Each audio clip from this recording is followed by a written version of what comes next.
All right, we can start now. All right. Round 2. Boom. Cheers. We moved into a new studio, as you can see.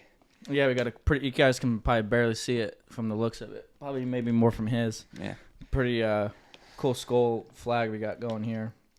I asked Johnny Boy before we started about this music that I like. It's a song, and it's not necessarily the song that I'm trying to focus on. It's more of like the type of music and like how slow it is, the instruments, and I guess it's more of like east, maybe kind of a southern sort of thing. But I'll play it for you guys, and I'll kind of go into it in a minute. Play into the yeah. Another sleepless night. I sit alone and cry. Twilight time till dawn. Memories linger on since we said goodbye. This is definitely a Throughout that sleepless night. pharmaceutical commercial song. Is that what this is? Oh, 100%. The old folks. Yeah, I mean, Come on. You can get erections now. Yeah. Viagra or Cialis? Cialis. Yeah. Shadows fall and I recall. All right, you guys get the point. But anyways, the reason I thought that was interesting, because not only is it kind of like that, I would say that's probably like 50s. I mean, the picture Yeah. is like black and white. It might even be like 40s. It's like you don't really hear that today. It's usually like how can I blow your speakers out? You know, like boom, boom, Yeah. boom, wah, kind of shit. Oh, was that Down with the Sickness for a second there? Yeah, Oh, it was. wow. We're just talking about that. But it's just like even like country music. Not that's really country. Yeah. It might be considered then. That's like oldies. I think that's what you would call that. Yeah, basically. That genre. Yeah. I mean, I kind of grew up with that music. Not that song, actually. I found that out like through recent, like Spotify. I think I was just like skipping songs, and I was like, oh, I'm on a playlist now because it's not as good, I'd say, for doing all that stuff. For discovery, as I was like maybe Pandora is, like where it kind of like, hey, I know what you like, so I'm gonna give you another song. And then A radio is based off the song, basically. Yeah. Or Apple actually is like, I feel like perfected it. Like you can go to a song, I don't know if you've tried that, and you can say like make playlist or make something like make radio, I think. Yeah, you can do that on Spotify. Oh, you can? Yeah. Nice try. Huh? Nice try trying I to don't get know. away from When I did Spotify. on Apple, it was like pretty, I'd say, consistent in terms of like they weren't trying to like, let me give you a little taste of this and let me come back to it. It was just like, no, this is what I want. Like it's gonna stick down that stovepipe, you could say. I don't know. I don't think they make music. I found this girl on Facebook. My buddy actually shared her. She's like that. I would consider 70s, 80s country. Like it has all the classic Southern kind of instruments in it, and she has a pretty damn good voice. But I'm like, man, like why does it take one person to kind of keep that rooted? And I would say, I think there's maybe two. The one that you probably know is Chris Stapleton. I think he's the guy that's like kept the root of what country is, but brought it to 2020 or I think at that time 2018. But even then, like brought it to modern days, and I think that's good because you don't want pop. You know, when I click country, I want fucking country. Well, basically, it's pretty easy to stay true to like that kind of music. Yeah. If you just have a band with acoustic instrument, well, not with real instruments. Is what I'm saying. No acoustic. I was singing the same thing. Yeah. I mean, some of them have, electric guitars and everything, and it has more of a rock country, which is just fine. Yeah. The second they get away from having a band and they're starting to mix in, like samples. Like Taylor Swift, she made that transition.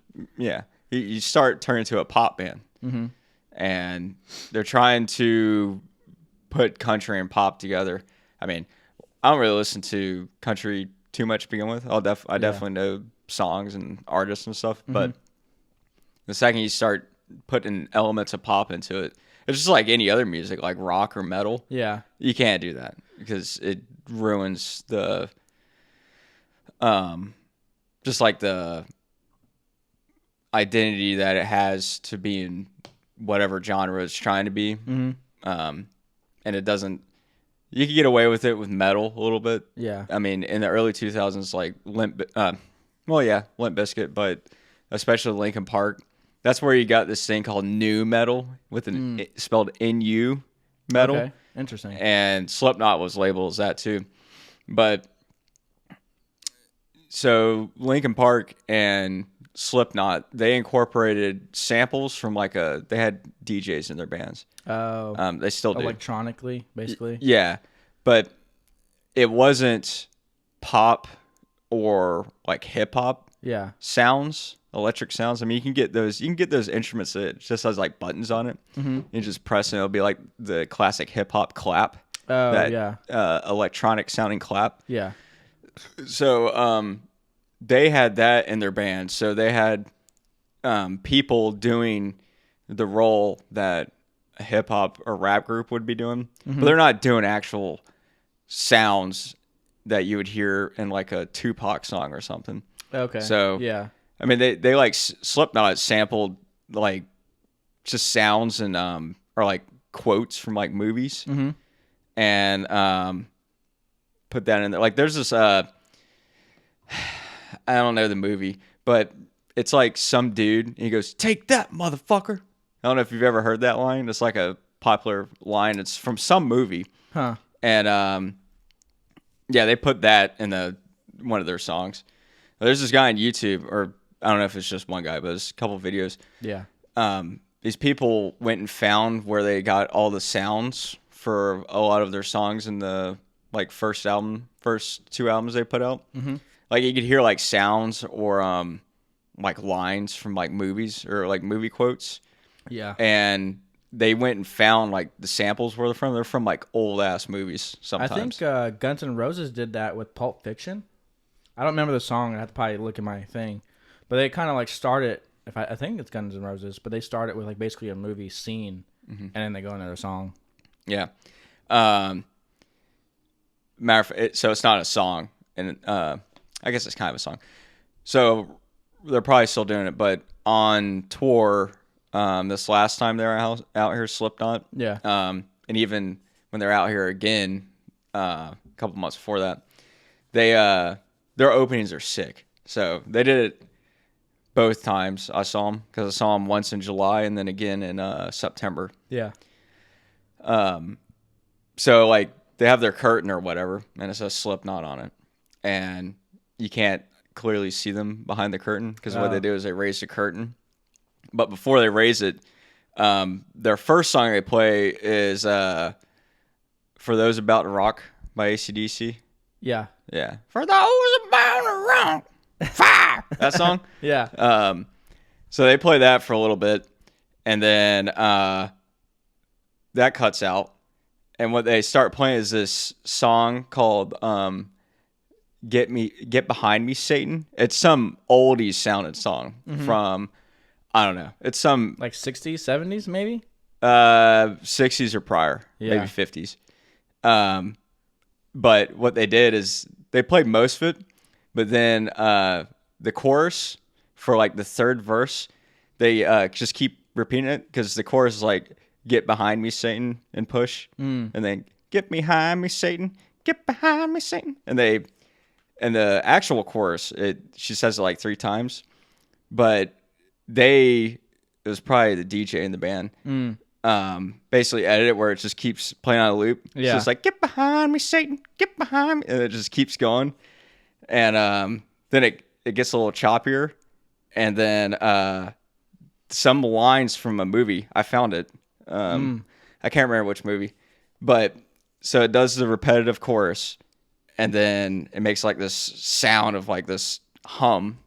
I don't know. It's like some instrument. Yeah. And then that line from the movie, he goes, "You have nothing to contribute to this, so stay the fuck out." And as soon as he finishes that line, the drummer, because you know how bands start songs, they do like a 3 count. Yeah. Or like a 4 count. So on the 4, they start playing. So as soon as he says "get the fuck out," he starts the get the song started. And it's a disaster piece for people that listen to it, but great song.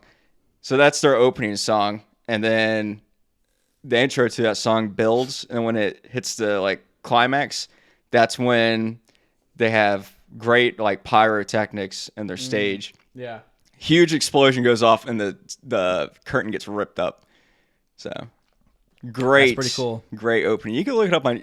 I'll show you on YouTube. And so the whole time that this is going on, they're still behind the curtain. Yeah. Yeah, that's pretty cool. You can't see. They're playing, but you can't see them until it hits that. That moment they want you to see them. Yeah, that's pretty cool. Damn, I had another. Yeah, I was just thinking about that too. Like in the middle of that was like, I would say, fuck, what is it? I think Five Finger Death Punch made it. It's like I hate that band, but keep. I going. do hate him now. I didn't hate him so much when I was like in high school. Like I think 2008 to 2010 was probably their last good time. I have a story about them after you finish yours. Yeah. Yeah.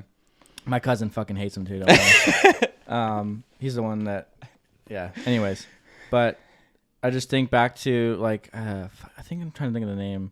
It's like I got a 6-shooter in my hand or some shit. You know what I'm talking about? No. I'll pull it up for you. But anyways, it's like you nailed that, by the way. That sounded exactly like the song. Yeah. Well, it's like there's like I would say I don't even know if 50s is the time when like that kind of like it was rock and roll or metal whatever, but they weren't what you would think modern is. Like they weren't screaming heavy. It was just like hard on the drums or like crazy ass guitar. But like the singer was like, I think that's probably the only real delineation between now and then is like the singer then was just singing. He wasn't like going crazy. But I'm just like, that was also a very popular era in like traditional tattoos. In my opinion, I don't know if that's fucking true. I could be wrong.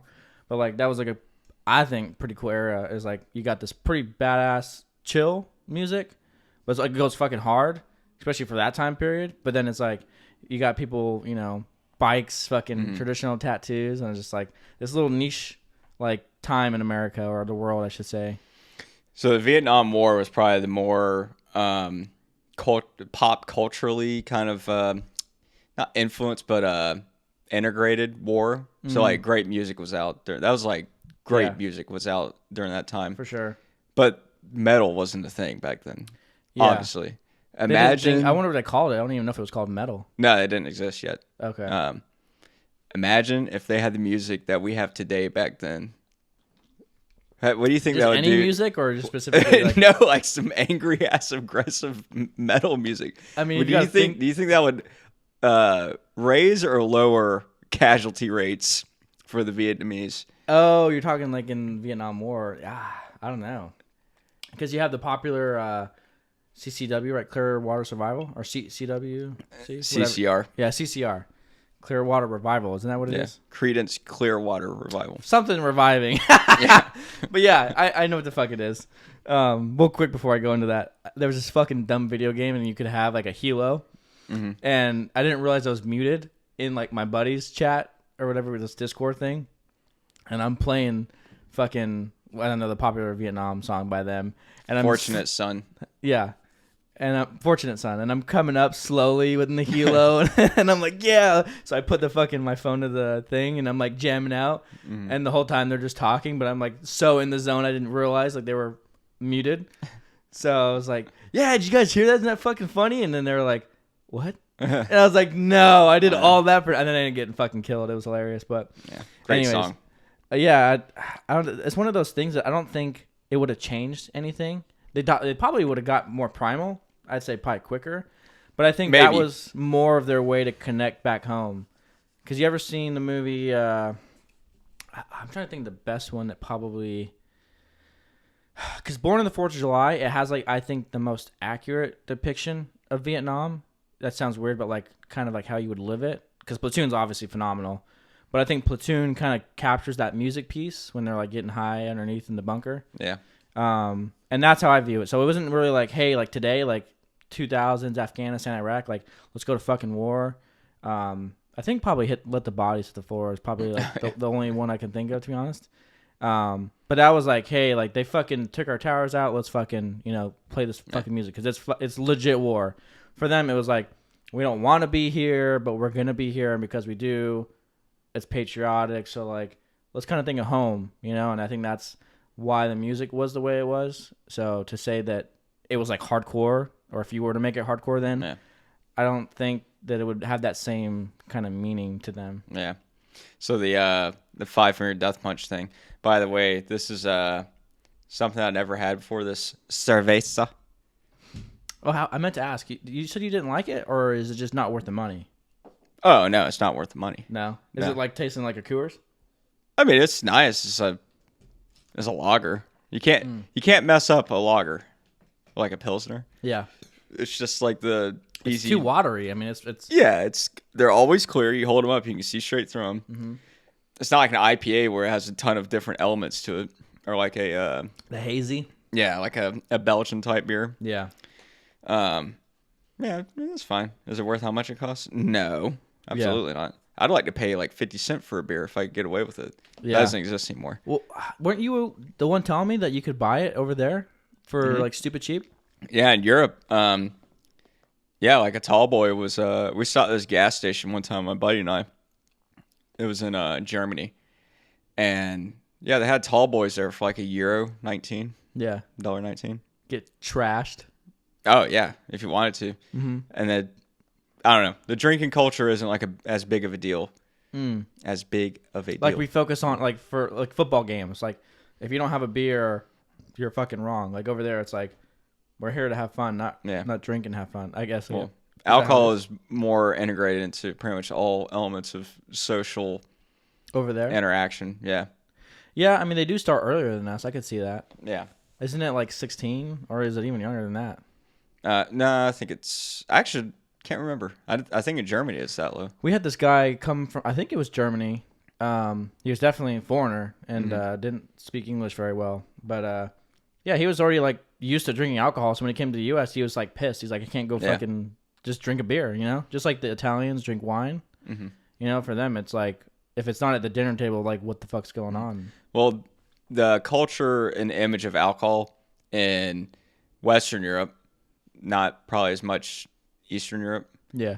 But in Western Europe, it's like, it's not an image of like laziness or like abusiveness or someone being crazy and like being up to no good and being like Florida. Yeah. It's the image of it isn't like that. It's not like a malicious look over there. Because like drinking in public is just like that's one thing I wish we had is public drinking. You should be allowed to drink in public. But the crime over there is the same as over here, except you can't drink an open container. But over there is just you can't be an asshole in public. Obviously, that's always been illegal, drunk or not. You can't just be disturbing the peace. Yeah.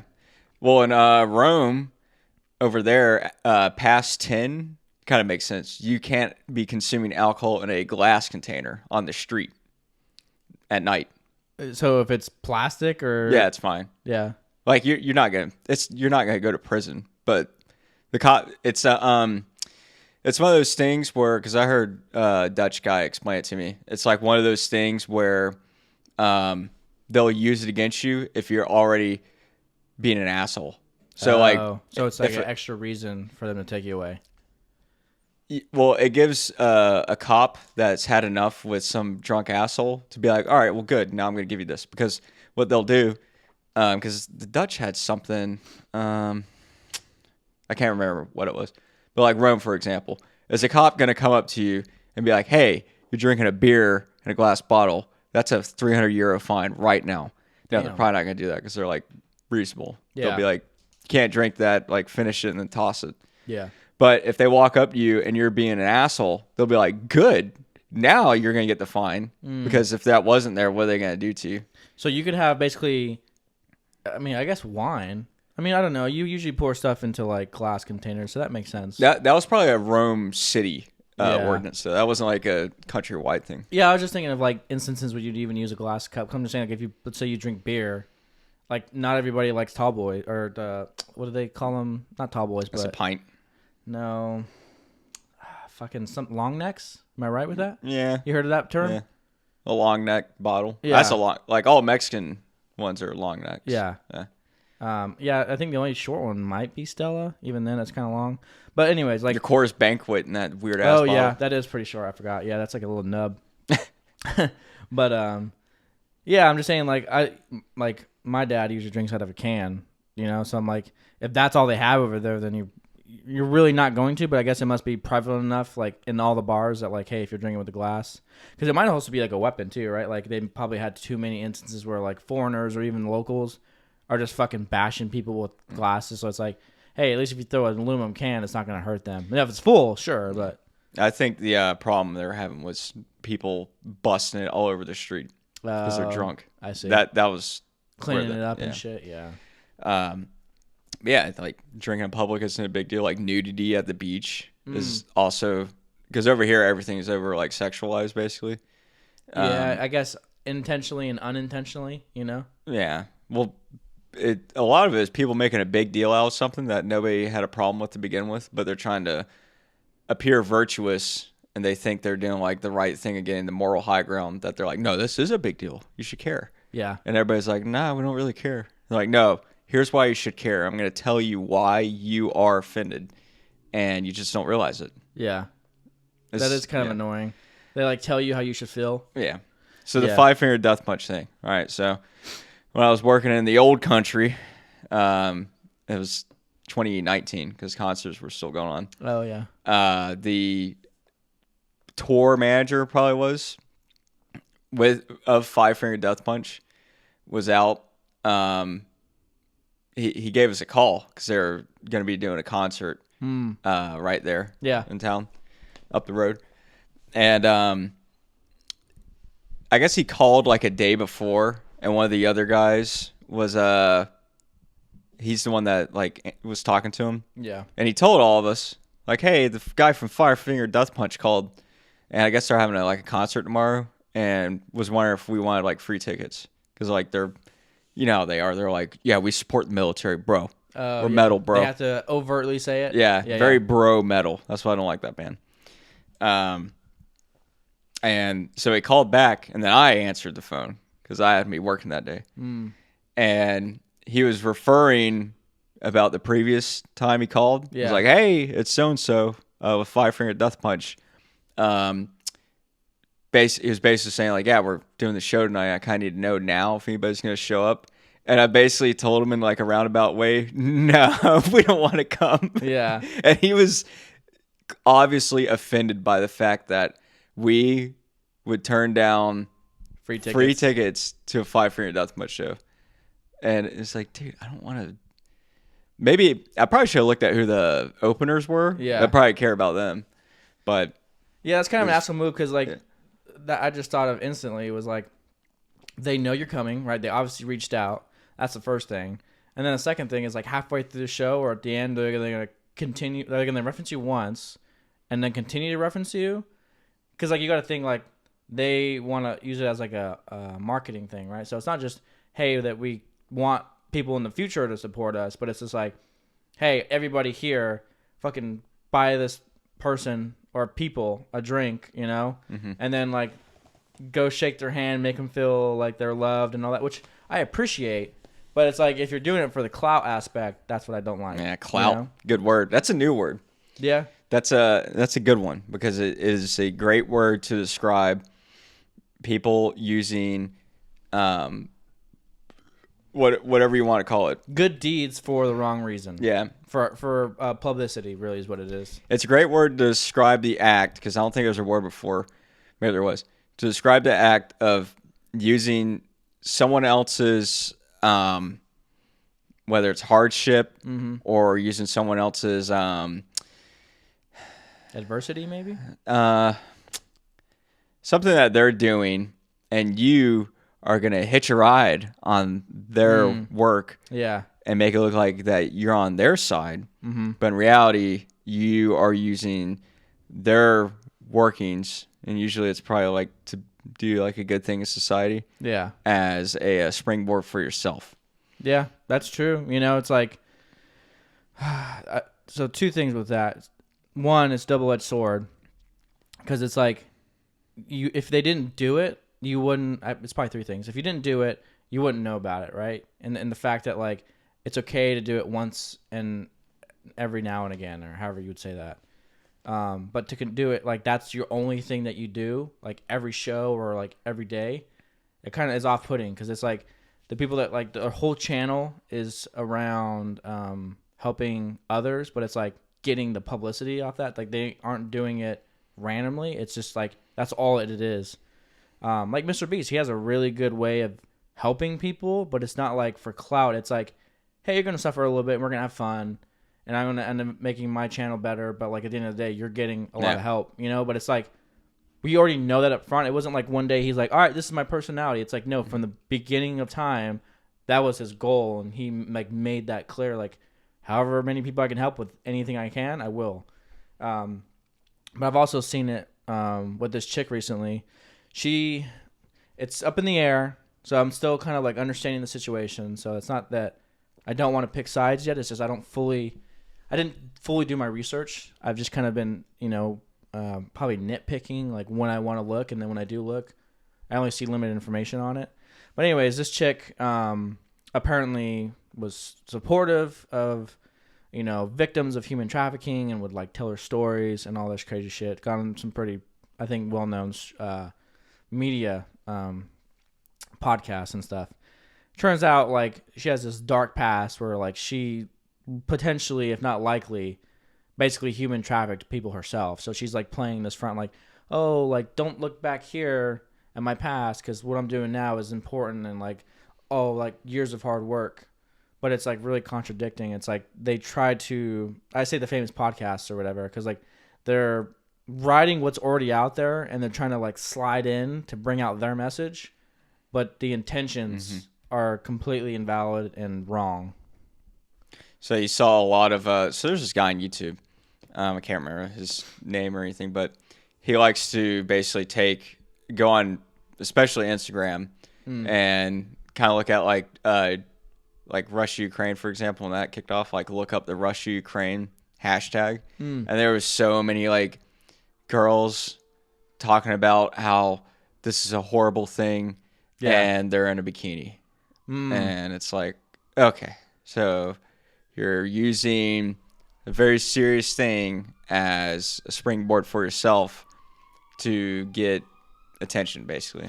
Yeah, that's I think the controversial thing with OnlyFans, because it's like, yeah, like you could say that sex work is work, right? Like no matter with your porn industry or like the OnlyFans thing where you're just showing your body off.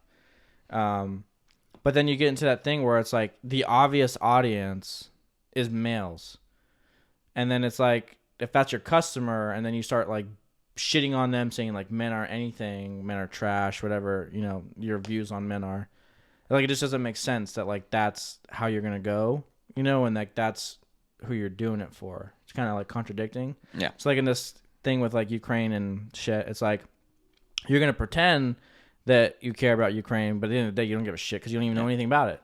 You just see like a news, whatever's probably trending, and you're like, all right, it's trending. If I have that in my thing, someone's got to come look at mine. Like I see it on Twitch too. It's not even negative. It's just I see it and I think it's fake. But they do like the LGBTQ thing, whatever. Yeah. Like it's like a little tag you can have, and I'm like, you're not even like, are you pandering? Like what are you doing? Because like I obviously know you're an ally.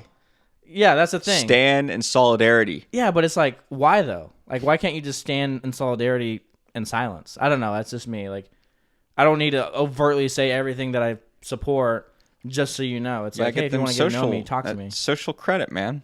Yeah. Yeah, get that. That is true. Virtuous high ground. Well, it's all virtue signaling by that. Yeah. What you're saying, yeah. Yeah, and there were some other video clips. So pictures and video clips this guy would do. And someone caught this girl maybe when the pandemic started. Not sure. Yeah, I'm listening. No. It was when I think riots were going on in inner cities. Okay. And there was people, businesses, and they were basically putting plywood over their glass fronts and stuff. You're talking in 2020 or after? Like no, it was during 2020. Okay. And businesses were putting up plywood and stuff over their windows on the street, obviously, to prevent from property damage.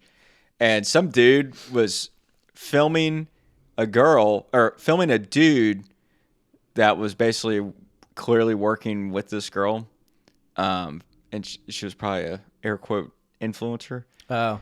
And she went up to this guy that was like screwing down this Board. Yeah, this piece of OSB or something for his windows. And she was like, "Can I hold your drill for a second?"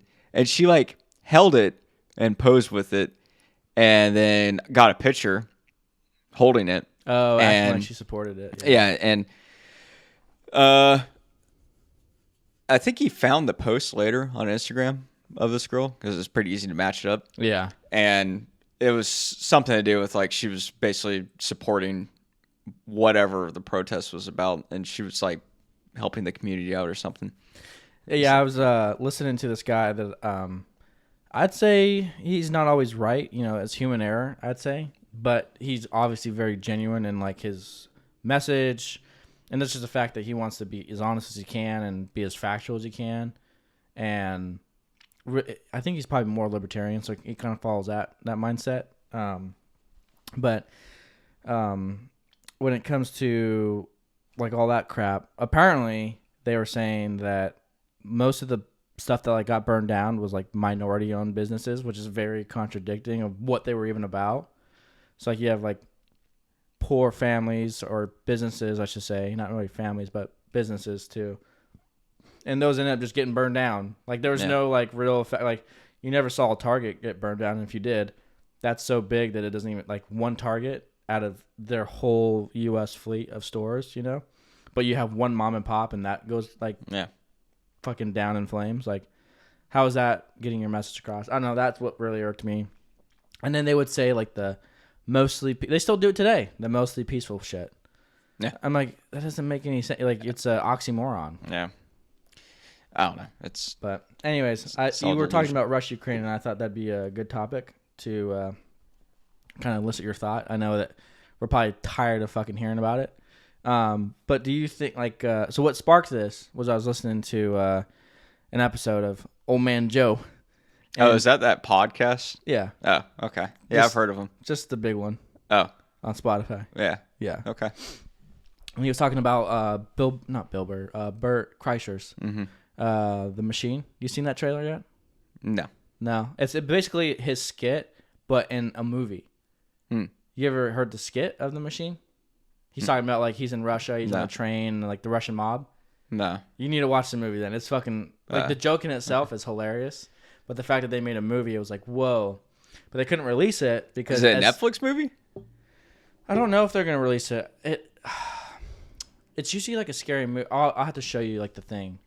Because I don't think it's a Netflix. It might be eventually, but like you know how in the beginning of the movie they show like there's the lion is like that's the producing company or whatever production company. So like the one that I'm thinking of. Sorry, folks. It looks like a Warner Brothers thing, and but anyways, it's irrelevant. Was what I'm getting at. Mm-hmm. I don't think it's going to go to Netflix. But they filmed the movie? Yeah, so they filmed the movie. It's about Russia, right? Like, it's only about Russia. Is Bert Kreischer? Yeah, Bert. He's in it. I don't know who else is in it, but for sure he's in it.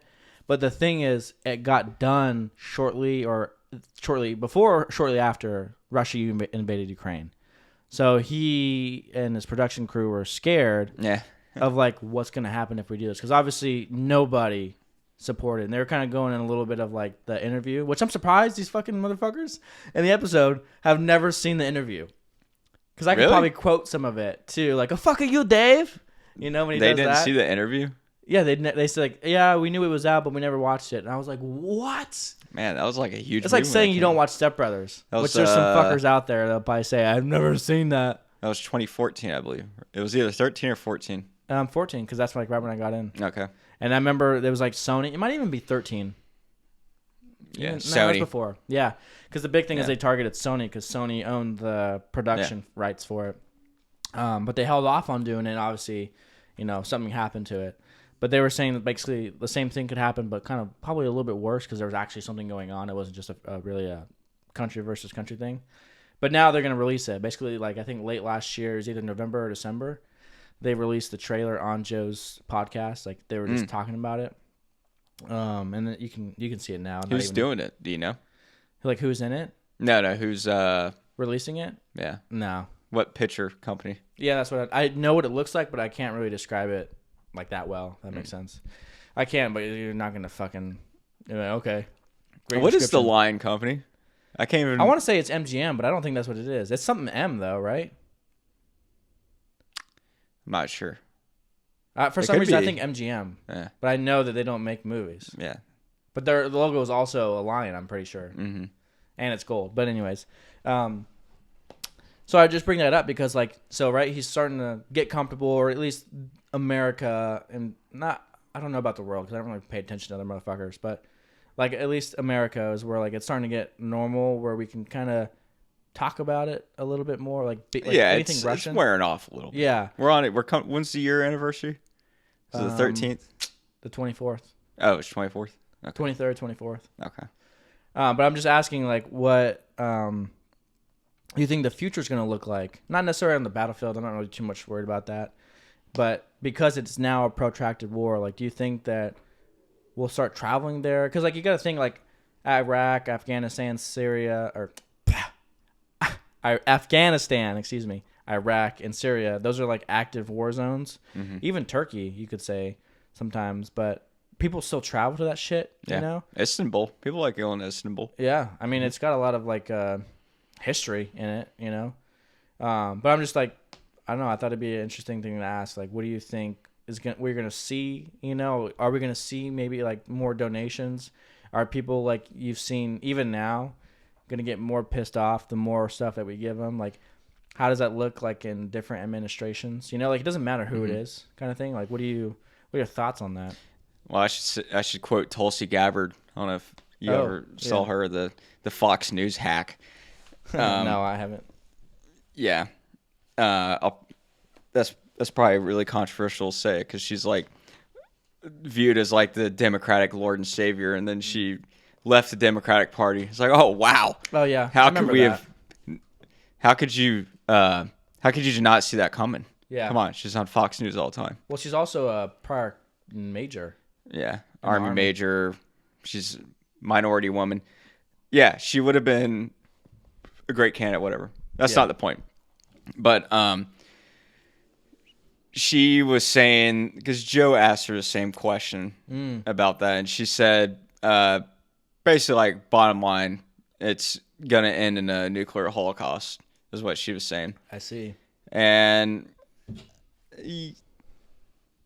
I don't know, because there's my opinions are skewed whether I know it or not, because I listen to people. If they have an opinion that I think is good and objectively right, I subscribe to it. Yeah. Then when you ask me what my opinion is, I find myself trying to not just plagiarize what they said. Yeah, like regurgitate. But, I mean, that's what you know, though, yeah, right? It's my opinion informed by their also, I think, are good opinions. So basically how I see it going is it should keep escalating, because that's the only thing it has been doing at this point. We got the tanks now. All right. First, it's crazy too. It went from the Bradleys to the M1s in a short amount of time. Yeah. It's like, A dude, week, did they maybe even 2 weeks? Yeah. Did they even have the Bradleys yet? Well, there was that thing that we were listening to. It was BK, I thought. Mm-hmm. Yeah, he said that. Shout out to BK Actual. Yeah. World News. He's not far from here. Yeah. Look him up on Spotify. He gives your week wrap up of world news in one go, 2.5 hours every time. Yeah, but it's one of those things that. Sorry, I was going to say something, but what was the point that last point you said? Well, I was just talking about how the escalation is going. So the next thing is. Oh yeah, so he said, sorry, he's the one that gave the time frame for, like, basically. When they were going to come, and I think he said it wasn't going to be for a while. I think it was like over 6 months. Oh, yeah. Yeah. Something ridiculous. Yeah. It is going to take maybe a while. even longer. Because in the beginning, it was petty shit. Like, the Germans were like, oh, we're helping. And all NATO was like, we're helping. And they sent like 30 helmets. Oh, like, wow, yeah. Very adorable. So, yeah, it started out as gear. And it's only escalated more and more. HIMARS. And they're the drones. The thing about the drones, the Q9s, the Reapers, and it should only keep escalating. I don't see. There's never been any indication that is de-escalating. Yeah. So, best predictor of future anything is prior performance, behavior, whatever you want to fill in the blank with. Well, you also got to think that, like, even if you just look at a map, so Russia is obviously more territory, but it's not necessarily filled, if that makes sense. Because, like, you get to that point where it's, like, too cold to even want to live there. Siberia. Yeah. So it's like, if you get up to that point, like, how much of it is actually habited? You know, like, we have most of the people, I'd say, like, the majority, I don't know the percent, are on the East Coast. And then you have, like, even if you see, like, a light map of the U.S., most of it's over there, especially, like, you know, obviously the populated cities. But as you start to move, I don't even know, like, Montana, maybe, you would say, even Indiana, like, all the way to here, to California, it's pretty fucking sparse, especially when you get to, like, Nevada and Arizona. Like, nobody wants to fucking live in that. Well, the East Coast has a massive metropolitan area going all the way down to Florida up to arguably Maine. Yeah, well, they have the 95 that goes for a while. And then it's just one giant populated area. Yeah. But, I mean, you got to look at that was the first place we showed up. So yeah, that makes sense. It's the oldest. I mean, look at all the states there in that area. They're all small, like forming states like crazy. Yeah. But it has a lot to do. It's weird. It's ports. I'm pretty sure. Yeah. I can see that. The countries that have ports, like, win, basically. That's why, Nigeria. Nigeria is going to be it is the African superpower. But it's going to be, by 2100, it's going to be leveling up to one of the world superpowers. It's crazy to say. Because India is going to be there, China, us, I don't know about Russia, and then Nigeria is going to be up in there, which is a crazy thing. But they have a bustling port. It's weird. Yeah. Any country that has a massive port area, look at Singapore. That is a very new country. That country is loaded, super rich for how young it is. Yeah. They also have that waterway and stuff. So that's probably, they're more of that. That's that passageway. Yeah. Obviously they get a cut. But yeah, humans typically live around huge ports because in the past, that's where all the money was. Yeah. And there's no point in settling super far from where you're working. So it's like, oh, we'll just build and it just keeps getting bigger, and your port cities turn into massive areas. Because, like, even, like, let's say, like, in Colorado, for sure, it's a big thing. So, like, if you're in East Colorado, the gas is going to be completely different. Even the resources available compared to, like, let's say you're in the city. And then the city compared to a port, right? So, like, if you're not by a port, well, you got to move all that shit inland. So how do you even get it there? That's obviously a big logistics hurdle of itself. Whether you fly it, you use rail, or like just trucks kind of thing. But yeah, I guess that makes sense. It's kind of funny how if you're to look at the country's population, it's concentrated all on the coast. Yeah. Like the coast of the outline, you could say, of the country. It's really strange. I'm telling you, it's something to do with logistics. These landlocked cities or landlocked states, it has something. I'm pretty sure it has something to do with goods coming and going, trade in the past, commerce, all that stuff. All that stuff has to come in by truck. Yeah. The last time I checked, they ain't sending stuff up the Mississippi, which would be handy, or the Missouri. Maybe they do. Yeah, I think they do, actually. Is it huge shipping? The Mississippi River, right? Yeah. Yeah. Is it huge cargo? No. Not happening. No. But, yeah, I'm pretty sure that's why you have a concentration of the population on the outline of this country, and it's predominantly on the East Coast. West Coast, you have everything from San Francisco down. Yeah. Huge population, massive port in San Francisco. That place smells like fucking ass, dude. Oh. Have you ever been there? Nah, never been. When I No was plans. a kid, it smelled like fish. I mean, the wharf, that's obvious, that, like, you know, there. But it didn't matter if you were, like, near the wharf or not. It just smelled like fucking shit. I can't imagine. Like, this is, like, over probably 15 years now. So I'm like, what the fuck is it like now? Yeah. Like, I just can't, like, fathom that idea of, like, it was bad then. It was bad in the 80s. And what is it now? You know, it's just, like, it blows my fucking mind. Yeah. But yeah, I kind of want to go there now. I'll probably do like a day trip if I could, like get the fuck in, get out. Yeah. They have some really good clam chowder up there. Oh yeah. Dude. You gotta go for the clam chowder. Yeah. Okay. I might get That shanked. better on be the like way. the best clam chowder in Well, existence. it was a bread bowl, and they put the clam chowder in Yeah. it. Oh my! So you consume God, the entire dude. thing. Huh? You just eat the whole thing. Yeah, I mean, obviously you want to let the flavor soak in, and you don't want to bust your fucking bowl open. But, yeah, I never liked clam chowder, ever. And then I had that. I don't even know why I fucking had it. I was like, let's try clam chowder today. Like, this is a good idea. This place is actually really expensive. I think there was 8 of us, and our bill was over like $450. Yeah. I was gonna say, is that $500? Yeah, it was pretty fucking expensive. But yeah, man, I just remember eating the best clams. And it's funny, I was near Maryland and I never had any of that shit. Never. Also, I fucking, again, it's like San Francisco to me. I'm like, if I go there, I might fucking die. You know, I might get shanked or shot, honestly. Yeah. Yeah. So this balloon. Okay. You want the balloon update? I do. So for you guys that are fucking animals and you don't watch Sleeping the news, under a rock. Yeah. There's a balloon that's moved from North Dakota, probably. What kind of balloon? Like a balloon a clown carries? Is that the No, kind of like a balloon? meteorology. Yeah, that sounds good. Right. I mean, it's like, Meteorological. Yeah. I'll go with that. and it's just like floating with this Chinese software on it, basically. Not software, but Hardware. structure. Yeah. That's probably All right. So what happened? I think it was Monday. This Chinese balloon. But let me tell you what kind of balloon, though, and not what they say. I'll get into what they said. They said 2 things. So this balloon is massive. It's one of those high altitude weather type balloons you see.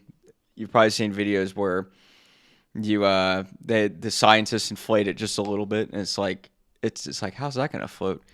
And it does, and they hardly inflate it because when it gets up there, there's hardly any pressure, and it would explode if they filled it up all the way. yeah, just pop. Yeah, so they fill it up, and it looks empty, and by the time it gets up there, it's inflated. It's one of those balloons. Yeah. And they were saying it was 3. I love when the news has to make a comparison to size. They always pick The dumb, stupidest thing ever. dumb shit. It's like, yeah, there's a meteor heading towards Earth. It's the size of 25 full-grown elephants. I was just gonna say donkeys. Like, oh, thank you. How many people know how big a full-size elephant is? It's big, but like, do you know the exact size? Anyways, this balloon was 3 school buses big, because I guess we're on Magic School Bus, Yeah. or Bill Nye. I don't know what they were talking about being in terms of the 3 school bus. I don't know if it was the balloon itself or the payload on it. Are they like back to back, or is there a little bit of space? Yeah. Yeah.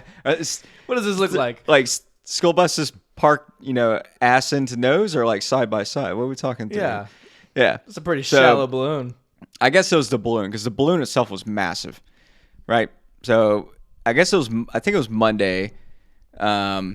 This balloon was coming down from Alaska, it went over the Aleutian Islands, Alaska, came down Alaska, went into northern Canada, Alberta, or no, British Columbia area, because we're talking west of the United. It's kind of hard to say northern Canada when it's already fucking north as fuck. Yeah. I know what you mean, though, Yeah. but yeah, Yeah, it's just funny. British Columbia, Canada. Yeah. All right, that province. And then it came down and came into the United States, and then I think it was like Tuesday, and then it went back up into Canada. Oh. But then it came down into northern Idaho, Montana, and allegedly the news or the Pentagon or whoever wasn't going to say shit about it. They never do. Right? They didn't say anything about it until people on the ground could see the thing, because these balloons are supposed to be at around 70 to 90,000 feet. They're like way up there. Well, what is a plane at usually? Planes are at 35? 26. I just heard the window today. I think it's 26 to 38. Okay, so almost double, if not like Yeah. yeah. Just a lot. These balloons are way up there. Yeah. Basically edge of space. So I probably should tell them what kind of balloon it is. Yeah. So it's the balloon itself is the same as the weather balloons, but attached to this balloon is a ISR payload, Intel Surveillance Reconnaissance payload. Has an array of stuff on it. It's a spy balloon. If you've been watching news, that's what they're calling it. So a spy balloon from China came across the Pacific, up the Aleutian Islands, Alaska, British Columbia, dipped down to the northern part of the United States, and went back up to Canada. Well, then it came back down into the United States, and then people in Montana spotted it and started obviously making videos of it, saying, "What the hell is that?" And then basically Pentagon was forced to come out and say that that's a Chinese balloon, and it was way too low. It wasn't at that ceiling that it should be. Yeah, it was so low you could see it. You shouldn't really be able to see these balloons with your eye. Yeah. With So the 500 zoom. with these cameras, you could. Yeah. So this balloon is sailing around Montana and all that. Yeah. And this thing's moving quick. It's crazy how fast this thing moved. And people were obviously saying, like, are we going to shoot it down? Well, they scrambled the F-35s? 22s. 22s. So, yes. And it's a big deal over there because for people that don't know, you might know what's in the Midwest, all up and down the Midwest in this country. Bunch of military bases. That's very important. Our nuclear missiles. NORAD? Is that what you're talking about? No. That's Colorado, but... Yeah, we have all of our ICBMs and silos all in the Midwest, all over the place. I see. And it's because it's middle of the country, we can reach out on either end. You're not going to have them on the East Coast. If we got to shoot at the Pacific, that's a long ways for the travel over the country. Yeah. So it's a big deal when you got a Chinese spy balloon flying over it. So people were like, are we going to shoot it down? And the Pentagon was like, no, we're not going to shoot it down because, and I agree partially with what they said. So they said we're not going to shoot it down. And the reason why is because there's people in the Midwest and this fucking thing's going to come crashing down onto possibly a house. Is it likely in that area? Not as much because it's northern Montana and Idaho. Yeah, you probably want to shoot it down there than when it gets to like the actual East Coast, you know, and it's fucking populated as fuck. Yeah. So the Chinese, by the way, they came out and said, the first thing they said was, that's a weather balloon. No, first they said... Yeah, what about the thing hanging on to the weather balloon? First they said they were investigating the accusation that it was theirs, period. And then they said, okay, yeah, that's ours, but it's a weather balloon. And then they came out and said again after that, they're like, yeah, it's our weather balloon, and it's off course. Yeah. Well, I didn't know. Way the fuck off. I didn't know, but these things have steering capabilities in them. They can steer them. Which I was wondering, I was like, how do they get it? Like the wind? The news said that? Huh? The news said that? Or the Pentagon? My podcast, reading from the news, read that. So somewhere it says that. Okay. I'm just trying to connect dots here. Yeah. So this thing can be steered. So that's another bullshit lie from them. Imagine that. They're lying. The Chinese I'm talking. About this thing not being able to be steered. So we have our F-22 scrambled. And then we also have our planes up there just flying circles on it, jamming it.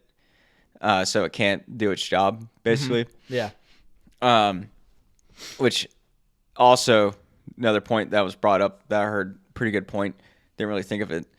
The second it's compromised, they aren't going to be doing anything with it because we could possibly rip all the stuff off it. Yeah. So if they're like, it has an imaging payload on it, for example, and it's imaging our nuclear silos, which is that a big deal? I don't know. They have satellites that image it all day, Yeah. probably. So they're probably going to just stop using it, basically turn it off. So we're not shooting it down, they say. Joe Biden said, we're going to do something about it. That was his words, apparently, when he was asked. Like, no, we're going to do something about it. Yeah. Well, today, first off, like I was saying, this thing moves quick. It made it all the way down to the Carolinas, Yeah. past South Carolina, and got over the Atlantic. And as soon as it did, we fucking blew it out of the sky Really? with a fighter jet, probably an F-16 maybe. So yeah, we blasted it out of the sky. It's on video. People, I guess, could see it coming because you could see this fighter jet coming up to it. You could see its chemtrail. Yeah. No, contrail. Chemtrail is the conspiracy theory trail. Contrail, not chemtrail. What is the like CON? Yeah. Yeah. Chemtrail is the conspiracy theory about jets manipulating the clouds and shit. Oh, That's I Alex see. Jones territory. They're releasing chemicals. Yes. Which they are. It's not wrong. It's a conspiracy, but it's also factual because what is fuel? It's a fucking chemical. You know, like Yes. Yeah. it's the conspiracy behind it is that it actually alters stuff, which is a fucking lie. Yeah, so you see this fighter jet moving at a high rate of speed. You can see the contrail. So at that point, it would have had to have been, I think contrails start forming at, oh man, I'll say 32,000 feet. It's somewhere in the 30, Okay. above 30 something. So it was up there. And then you see this other contrail come off the fighter jet moving even faster. So it launched a missile. Yeah, I and see what you're saying. hit it. You could see the explosion, blew it out of the sky, and then it plummeted to the earth with the assumption that our Navy was waiting to snatch up all the debris. Huh. And so one other point I heard brought up, kind of interesting, is first off, we don't know what's on that thing. Mm-hmm. Imagine you shoot it out of the sky over the country. That thing had, you know, A nuke or something? no, not even that. I'd be more worried about a bio agent or something. Yeah. You know, COVID round 2. Maybe it was releasing something. You never know. The whole time, you know? Yeah. Why is it so low? It's because it's too heavy. Yeah. Yeah, it picked the altitude up Yeah. after it dropped its whole payload. So, yeah. So that's your balloon wrap up. And you can also look this up. This is something you can look up on flight tracker apps. We have them. All right. We have our Intel balloons, according to what it says on these flight tracking apps. And they sit over the Midwest at like 90,000 feet. They're up there. Mm-hmm. And they just sit up there watching too. So I thought it was kind of interesting. It's like, I don't know if the people have ever looked into it or anything on the internet. Like just a quick search. Mm-hmm. And it's like, you know, they're watching you as well. But I guess it's only a big deal when China does it to you. I don't know. Yeah, I mean, I could see the argument of like, I think I shared that funny ass meme. It was like, TikTok. yeah, TikTok Yeah. collecting your data, The but then Squidward, right? Yeah. His eyes are closed. TikTok collecting all your information. And his eyes are open. A Chinese balloon over your... and then the other one of the... it was like the Pentagon in the corner, like all scared. yeah, the It was little just like a kids. simple balloon. Yeah. yeah, I loved shit post. That's for sure. Yeah, shit post. Yes, that balloon blasted out of the sky. Hilarious. You think they're gonna send more over? There's a second one already. So I heard that the second one, but it's already like flying the same path. I haven't looked into that one. Are they since gonna let him collect another fucking week's worth and then blow? Like, if you continue that pattern, that's a bad pattern to have. And I heard some other stuff on the podcast though about like people saying like, why do we care? They've already imaged that area a million times with their spaceborne. They don't get it though. It's a foreign asset in U.S. soil. You're not even U.S. North American territory. Yeah, you don't just allow that to happen just free willingly. Would you let me hover a drone over your backyard and it looks into your house? Oh, that reminded me. I learned this one today too, talking about drones. So apparently at large events, DHS has drones that are tethered. I don't know if you've ever heard of a tethered drone. Like to each other? No, it's tethered to a cord, which allows it to fly or hover indefinitely. Oh, really? Yeah. So basically, at like huge concerts and stuff, you don't see them because they're probably trying to be somewhat discreet. Yeah. But the feds are there, agencies are there, and they're there for preventing a mass casualty event because we've seen it happen too many times. So they apparently have drones that are probably large. They're pretty big. Mm-hmm. And what they do, so not like some tiny DJI. Like the size of this table, probably? Probably. I'm assuming they have to be big because the point is they're surveilling, and to surveil you need a pretty decent camera. Well, you need the hours, too. The hover.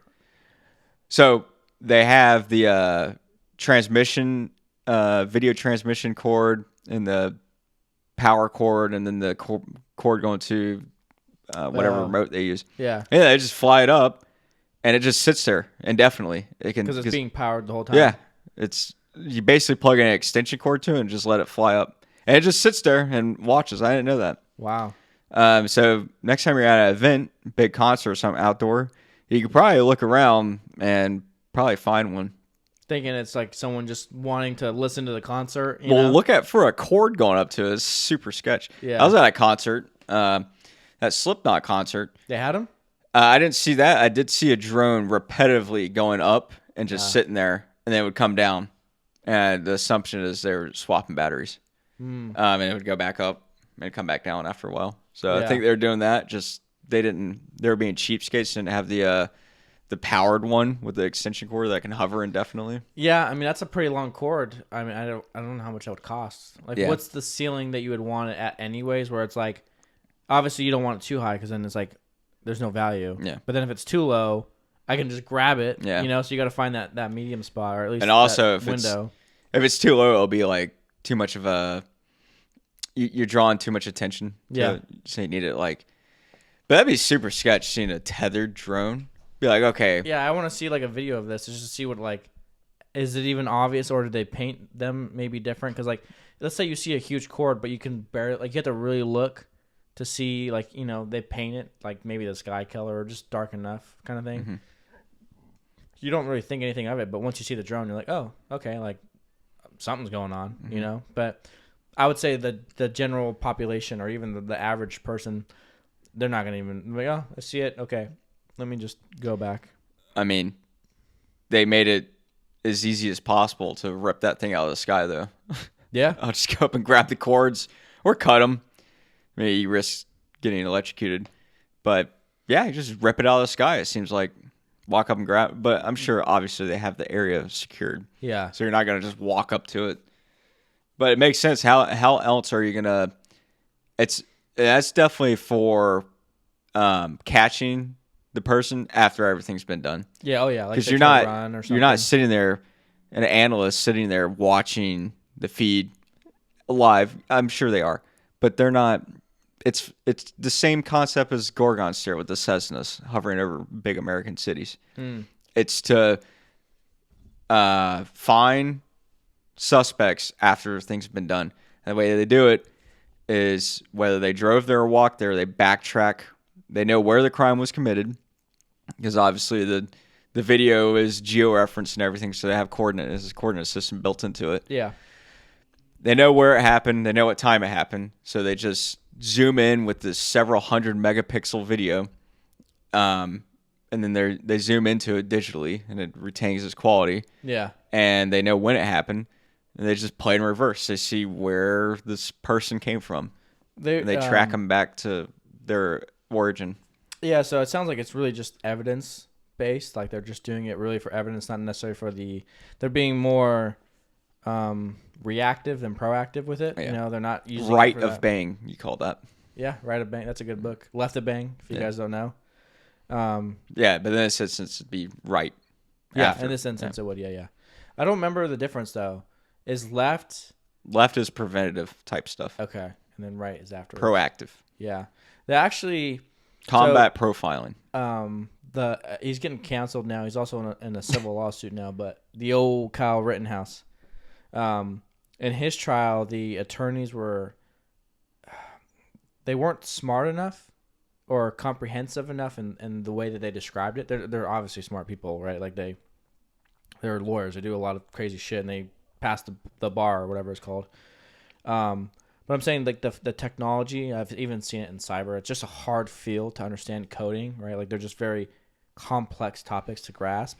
But they were talking about. I know where you're going. Okay. Yeah, so there was this. It was a video, I believe is what it was. So I think it's Samsung does it, and like he's talking about like how they zoom in, they retain the quality. Well, they're also artificially producing something. Yeah. So that was what the attorneys were trying to tell this judge, who definitely had no fucking clue. Yeah. Of what was going on when they were explaining this. So like they told him, and he was just like, okay, like I don't get it. Like, next. But had he understand it, probably would have been better, I think. But basically, when you zoom in like that and the camera digitally does it for you, it's basically filling in those pixels. Yeah. So like, let's say if the resolution isn't enough, or the quality rather, because you guys are probably easy to understand. The quality as you zoom in, it still looks good, but because the mechanical digital aspect behind it that you're not seeing, it's actually like built into it. Let's say that like the distance, right? So like if this is a weapon in my hand, well, when you zoom in, it's going to artificially make this, and you're just going to see my hand. You're not going to, so it's going to look like this, but even though I have something in my hand, and it's going to basically crop it out. But if you have a high enough quality, you can see, hey, I have an object in my hand. So I think this particular video, it was just ended up showing him by like a dumpster or something. Yeah, they said nobody was allowed to zoom in. Yeah. Which sounds hilarious if you don't understand what's going on. But yeah, it's artificially doctoring a video and creating something that isn't real, essentially. Yeah. It's not adding stuff in. Like if there wasn't a car there and you zoom in, a car appears. It's not like that. Yeah. It's doctoring the pixels into a way where it changes the raw video, basically. Yeah. It's not 100% accurate evidence. Yeah. And I watched a video about this, and yeah, a lot of the Samsung phones, it does it without you even, like, you can't turn it off, basically. Yeah. It's like coded. Yeah, it just, you take a picture of yourself, and like the picture of you is not you. It's just it's a doctored version of you. It's very close, but it's doctored, and it's like, is that evidence? That's not even real. Yeah. That's like if I presented evidence to you and I said, this is the picture, and I said, by the way, this is completely photoshopped. They'd be like, no, that's not, you made that. Yeah. So is that the equivalent of photoshopping at that point? Toss it out? Yeah. I mean, I just see it as an accuracy. It's not 100% accurate. So like, you're going to claim that it's 100% accurate. Like DNA, you can't, like, the DNA, if you get someone's DNA, that's the law. Yeah, exactly. And you get someone else's, or the same person's DNA, but let's say 40 years pass, it's the same fucking, like everything lines up. Like you can't fuck with that. But you can fuck with something like this with the way the software is. And has its applications, but not in the court of law kind of thing. Like it's just, the evidence, from what I've been taught, should always be for the defendant. It should, and if it doesn't, then it should be in their favor to be basically dismissed, right? Like you can't submit it if it's not, like, there's prejudice behind it, or if it's just like gonna, I don't want to say persuade, that's probably not really the word, but if it's not right, then you can't submit it. And I think that was kind of what the judge was trying to understand but didn't fully understand. But anyways, that kind of brings me to like the Instagram stuff that happens now, and I just kind of find that crazy that like people inadvertently and on purpose like think that they look different than they actually are, and they have their own image, their self-image. But it's kind of crazy, like if we have this technology now, is the picture that's you even you anymore? Joe was I don't even know who he had on. They were basically going over like AI is so good now that people are using it maliciously, which obviously, like, why wouldn't you? because mankind is just its own animal. Yeah, that's what we do. We're really good at it. Yeah. Basically, they had a photo. It was like 3 or 4 girls on a yacht. On like, they're actually in the water. It's not like they're just sitting on it, on like docked. But it's all AI. They're not real women. Yeah, it was with Lex. Yeah, with Lex, that's what it was. Yeah. Because thanks for reminding me, because I need to go back and watch it because I was just listening to it. Yeah, but not actively listening. Yeah. Well, no, I wasn't watching it on YouTube, on Spotify. Yeah. YouTube, yeah. Gone are the days. I know, it's crazy, isn't it? Yeah, I wasn't watching on Spotify. I was going to go back. You reminded me. But yeah, so apparently that thing is generating not even photorealistic images, but generating, well, I guess it is a photorealistic because it's not a photo. Yeah, a photo it's just implies a bunch of sampling going through. Well, I don't know. Is the definition of a photo, to meet that definition, does it have to be something taken by a mechanical picture capturing device? I don't think it's... Can a photo be generated and you can call it a photo, or will that always be a photorealistic image? I think the last word hits it. It's an image. Because you're describing what it is. You're saying a photorealistic, and then you're describing the noun being the image. So, like, it's always going to be an image if it's not... I don't really tie it to, is it mechanical? I tie it to, did it physically happen? Yeah. Not like a physical capture. Not the focus on the actual mechanics of it. Yeah. But with a handheld picture capturing device. Event capturing device. Yeah, I guess that makes sense. Because like what I was gonna say is like it had to be like, let's say if we took a picture now, right? Like it was a lived experience, but in order to capture that, you need to have a device to capture it. But you can also digitally recreate what we have, but that creation technically never happened, right? Yeah. Like if you're trying to like, if I took a mental snapshot and I start drawing a picture and it's 98% accurate, it's still not the same thing. You remind me of last night, stand up.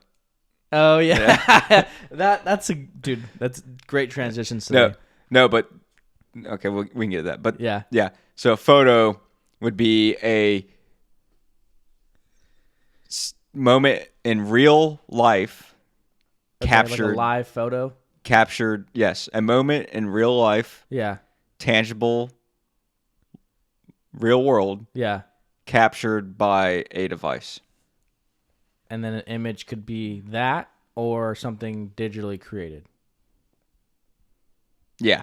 Well, I think an image, because I've looked into this a million times, a photo versus an image. A photo is usually... no data. Yeah, because a photo, that's actually an outdated thing, kind of. Yeah. I mean, you take a photo today and it has your exact pinpoint on the earth. Yeah, so photo and picture, I don't know if those are synonyms. They might be. But an image is not a photo. Picture, photo, and image are not synonyms. Yeah. Yeah, because the image, you have to have the data behind it. Yeah. There's always metadata. That's when it becomes an image. So do we make we don't really take photos anymore. If you took an image and printed it off, that's a photo because there's no data behind it. Yeah. The physical thing. Yeah. But is that a picture as well? I guess it is. Yeah. Picture, photo. Damn. Picture this, bitch. There's no metadata behind that. That's just hilarious. Yeah, so last night we saw this guy. He started in Workaholics, right? Yeah. I've never seen it. I forgot his name already. Yeah. Wears glasses, black gentleman, older. Something Griffin. Erik Griffin? I think that sounds about right. I was going to say Andy, but that's definitely not it. Yeah. That's a completely different dude. Anyways, and Griffith. Yeah, there you go. Griffith. Yeah. Like, how do you say that? It's not Andy Griffith. Imagine saying that like as a kid. Like, what's your last name? Griffith? You got a lisp it? No, it's Griffith. It's almost like you're drunk and like you got a lisp. You sure it's not Griffin? You just have a speech impediment? Yeah. The teacher tells the kid how to say his name. Yeah. Nah, I'm just going to call you Griffin. It's Griffith. But his thing was when you're married, you can't like photos anymore, any on social media. Yeah. And like the thing that if you do it and your girl sees it, it's like on obviously bad, but then any friend that you had before you were married is completely fine. Their grandfathered in. Yeah, that's what he said. Their grandfather. So you can't follow. Once you get married, you can no longer follow new accounts. You cannot like any pictures of girls, but the friends that you knew in the past that you follow, they're okay. Yeah. But you still can't like their pictures. So he was saying to avoid all that, all you do is you just... That's the way. Yeah, that's the way he likes pictures. So whenever you like, it was a photo, and you see it or whatever post, and you see someone attractive, you just take your little mental snapshot. Yeah. And then he was talking about like a girl going on the road or on the sidewalk with a big pair of tits, and then he's like, it was pretty funny skit. And then he was like, "Yeah, you keep doing that." And your wife's like, "Oh my God, is there something wrong with your eyes?" And you're just the first guy though, it was great. I like the first guy more thinking about it. I really Number did. two, you mean like the main? Yeah, main I keep ones? saying he's the first guy. Have no clue what his name is. It was a completely. I'm sure we could find it. Yeah, it was a completely clean act. Yeah. Which. So Joe talked about that before, about how comics will say, "Oh, clean comedy is harder." Yeah. That's no cuss words or profanity, right? Or is it just no cuss words? Just no. Basically, think if you could go to like a middle school and do the bit, and it'd be. It's family friendly. Yeah. Yeah. But no, it's completely. It is not true. I'm sure there's people that think that clean comedy is boring, is lame. In the case of a movie, a G-rated movie compared to R-rated, come on, what's more entertaining? Yeah. But in comedy, it's not even close to being that. You can have a completely clean act, and it's great. And it was. Yeah, I think perfect. So I've been watching on YouTube. We were talking about it a little bit ago, and how Joe Rogan's not on there anymore. But I've been watching almost exclusively only Joey Diaz episodes. I just fucking love him. And I just kind of think about that is like his thing is he just tells stories. Yeah. There's no like he's obviously kind of finessing it a little bit because it has to flow. Yeah. But he's just telling you like a story, and like that's even how he is not in performance. Like he'll just tell you stories, and it happens to be fucking hilarious. That's what that guy did. If that's the easy way to put it. And also, I should have asked him literally after I shook his hand when we were leaving. I've admit that because he doesn't have to do that. It could be he doesn't have to. It's not like you have to do a clean act. Oh yeah. You're in like why do you choose to do that? I'd be more interested. It's not like why is your act clean? Yeah. No, it's fine. But like why are you choosing when you could? He didn't even swear. That's the crazy thing. Yeah. It's not like he was telling like not like okay sexual for instance. There was nothing sexual about it, but he did say like the F word. Or like something, but he didn't even do that. It's just like, why are you choosing? I'm curious now. Why are you choosing to not even swear? I have an but idea. You don't make any lewd comments. It's because his wife's Muslim. You think? Maybe. I don't know how they are. In Ramadan, like you can't do certain things. I never heard our guys cuss. Huh? I never heard our guys cuss over there. Well, I guess Raheem would. He'd be like, "Fuck." Yeah, he would. Nah, I don't think it's that, man. No, I'm just saying, like she's proper, like Christian girl. Christian I know. Girls don't cuss. Not exclusively Muslims. I'm but just like, picturing a comic. His wife's maybe like, spiritually. That's how their family was raised. But is he gonna bend his act, the thing that makes him money, to conform? Maybe he's already been that way. It could be. Yeah, and the personality's got to fit somehow. Shit, I should have asked him because I'm more curious now than when He's also older, right? Maybe he was that way, and now he's like, I'd rather not. We need like an actual question. We need like an actual comic that could answer this question. Yeah. Like why do they choose to do a clean act when they definitely don't have to? Yeah. Yeah. But could be a couple reasons. I think Joe's actually mentioned it too because he's talked about like if you do clean acts, it's usually not in this case necessarily, but because you want to do sitcoms, you want to be on TV, movies. Yeah. So it usually like leads into that. And then like he said that he's even experienced like they say, hey man, like don't say the F word or certain words like coming up. So then sometimes they wouldn't even have him on, as from what I remember, like on a skit kind of thing. Well, you're definitely easier to market towards anybody. If you have there's nothing derogatory about it, you know? It's just kind of, I don't know, it's whatever. I don't know. I think I could prefer clean comedy, honestly, dude. That's the first clean act I've seen. And I think that I would prefer that route because it's like, it's not that I can't handle inappropriate. It's not that. Yeah. It's just something it's like old school kind of innocent funny. And to me, I perceive that as like kind of like funnier. Yeah. I don't know. It's just like it has to be like more silly basically because you don't have like the profanity or like the dark stuff to make it funny. So you gotta be kind of like silly. And I like silly shit. That's how I've always been like that. I like stuff that's stupid that people say stupid. I love it. Yeah. I love silliness. I think the closer that you can, at least for comedy, the closer that you can get to just the average guy, the funnier it's going to be because then they can connect to more. Mm-hmm. Vice, most people don't really cuss. I mean, they do, you know, conversational every day. No, occasionally, sure. But to like carry your whole skit that way, I would say kind of like segregates you into a different area or even kind of draws specific people, you know, and obviously isolates the rest of the population. So I think that's kind of part of it too. But a good way to kind of probably picture it is like recently my daughter, I was talking and she overheard me say the word asshole. And she did like within like 3-5 seconds, she's like, asshole? And I was like, I was like, what did I just do? And then she goes, fuck? No, I didn't say that. But I was like, I instantly knew, like, she's listening. Like, it's one of those things, just kids listen.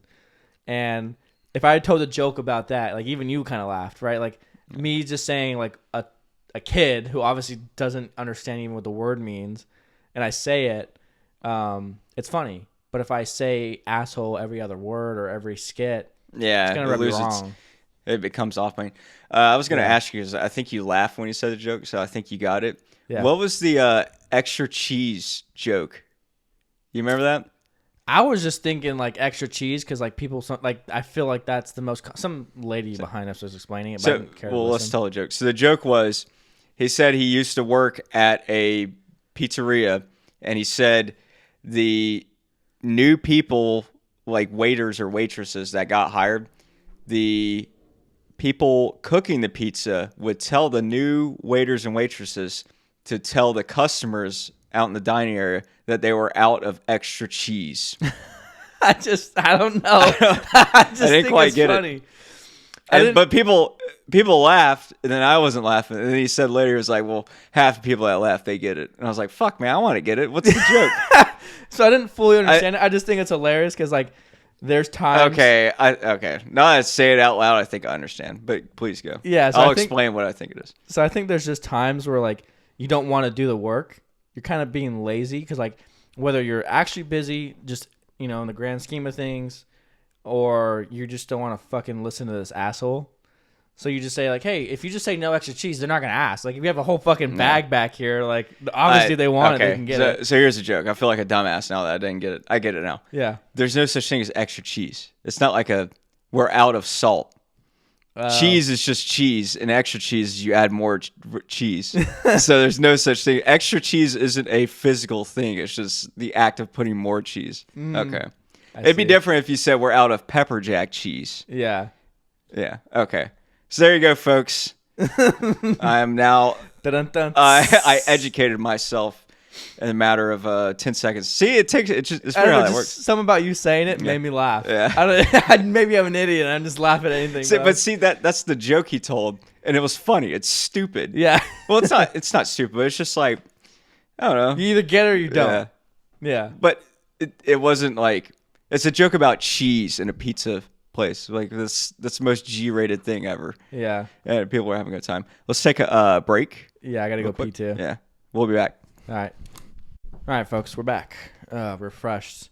We were kind of laughing because I had to go pee super bad. And I was telling Johnny Boy here about this when I go pee on the deck because he was on the porch.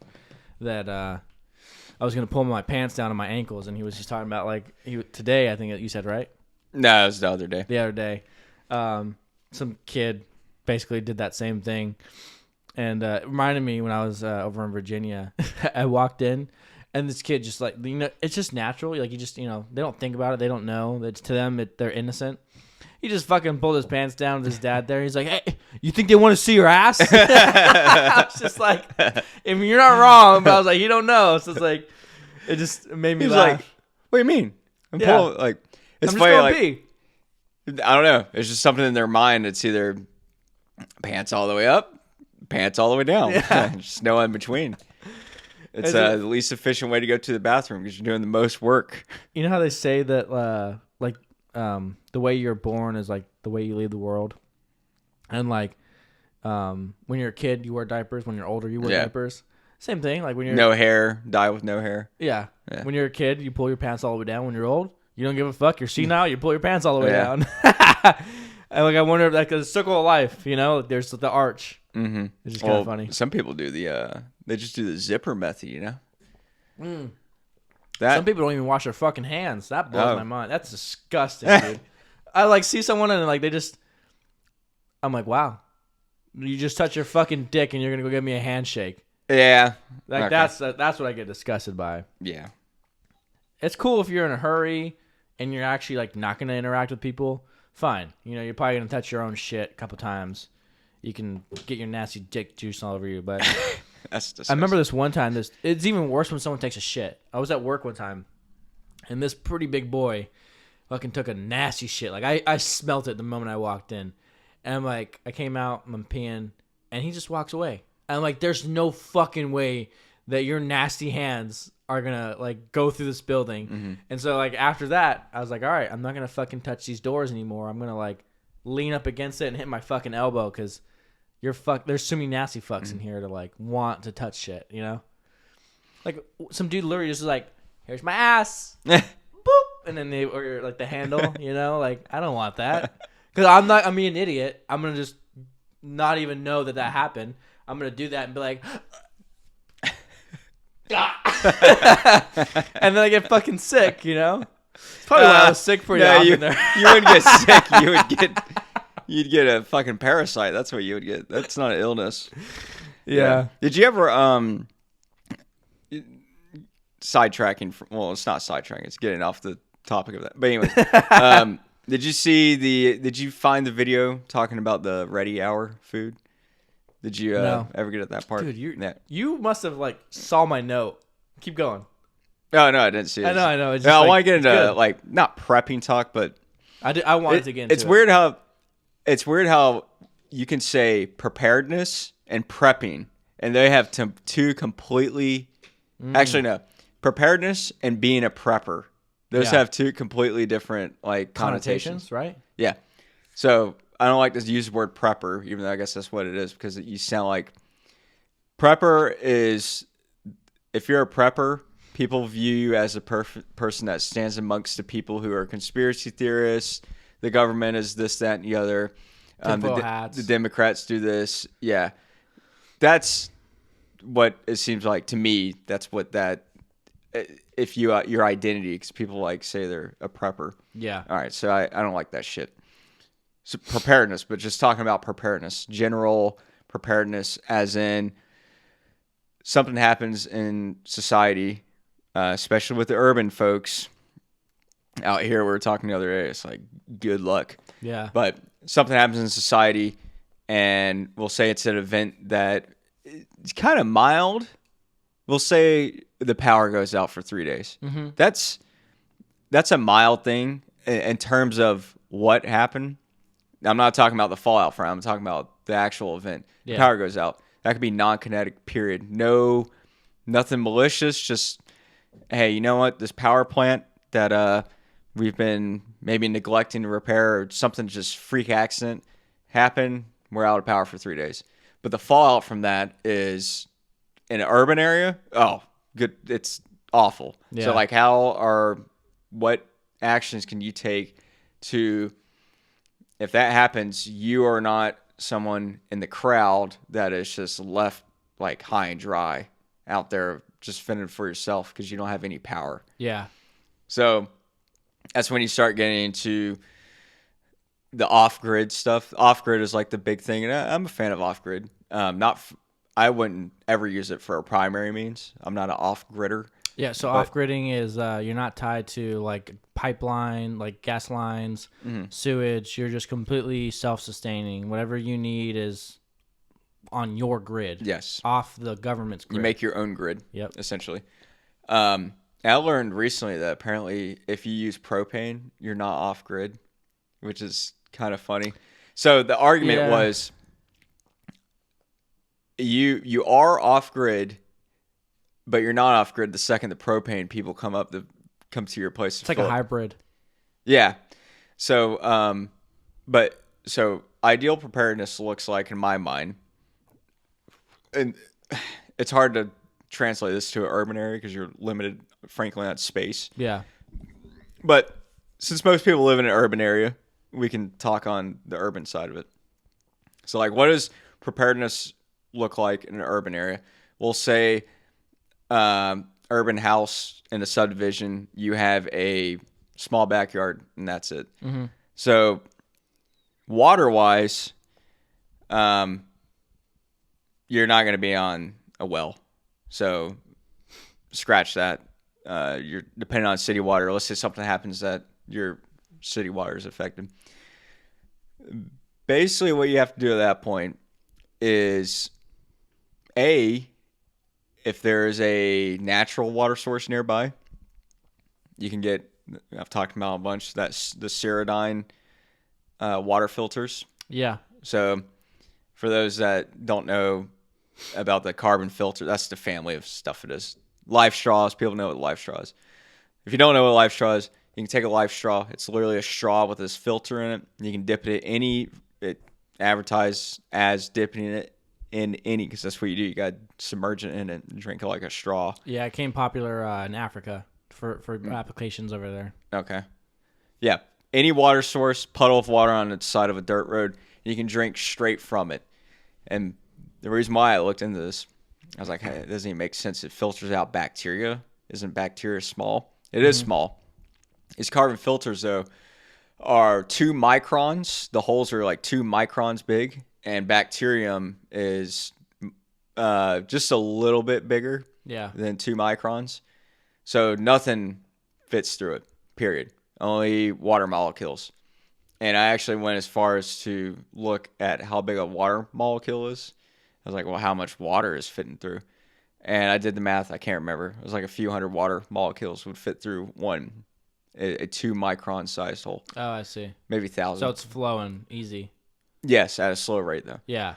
So these water filters, same concept, except there's 3 in this. You can picture like a fruit punch. If you go to like a party, we talked about the fruit punch. You fill your cup up. It's one of those, except it has filters in it, and you dump the water in it, and then it drips down into another reservoir, and that's where you actually fill the water up. Yeah. So you can scoop up your muddy water and just dump it straight in there, and it takes like 2 hours to drip through. That tells you how much filtering is going on.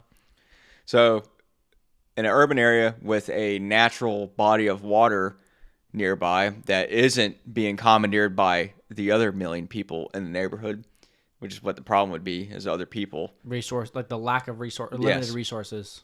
Becomes competition. It becomes feral very quick. Yeah. You're reminded what a human being is. Yeah. Fighting over resources. So that's method A. Method B would be, so method A would be reactive. Something happened. Now we're going to start getting fresh water.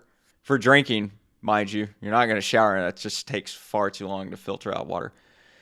So we're talking only drinking, because you don't need to shower to be alive. Plan B would be storing. So they have 25-year shelf life water you can buy. Yeah.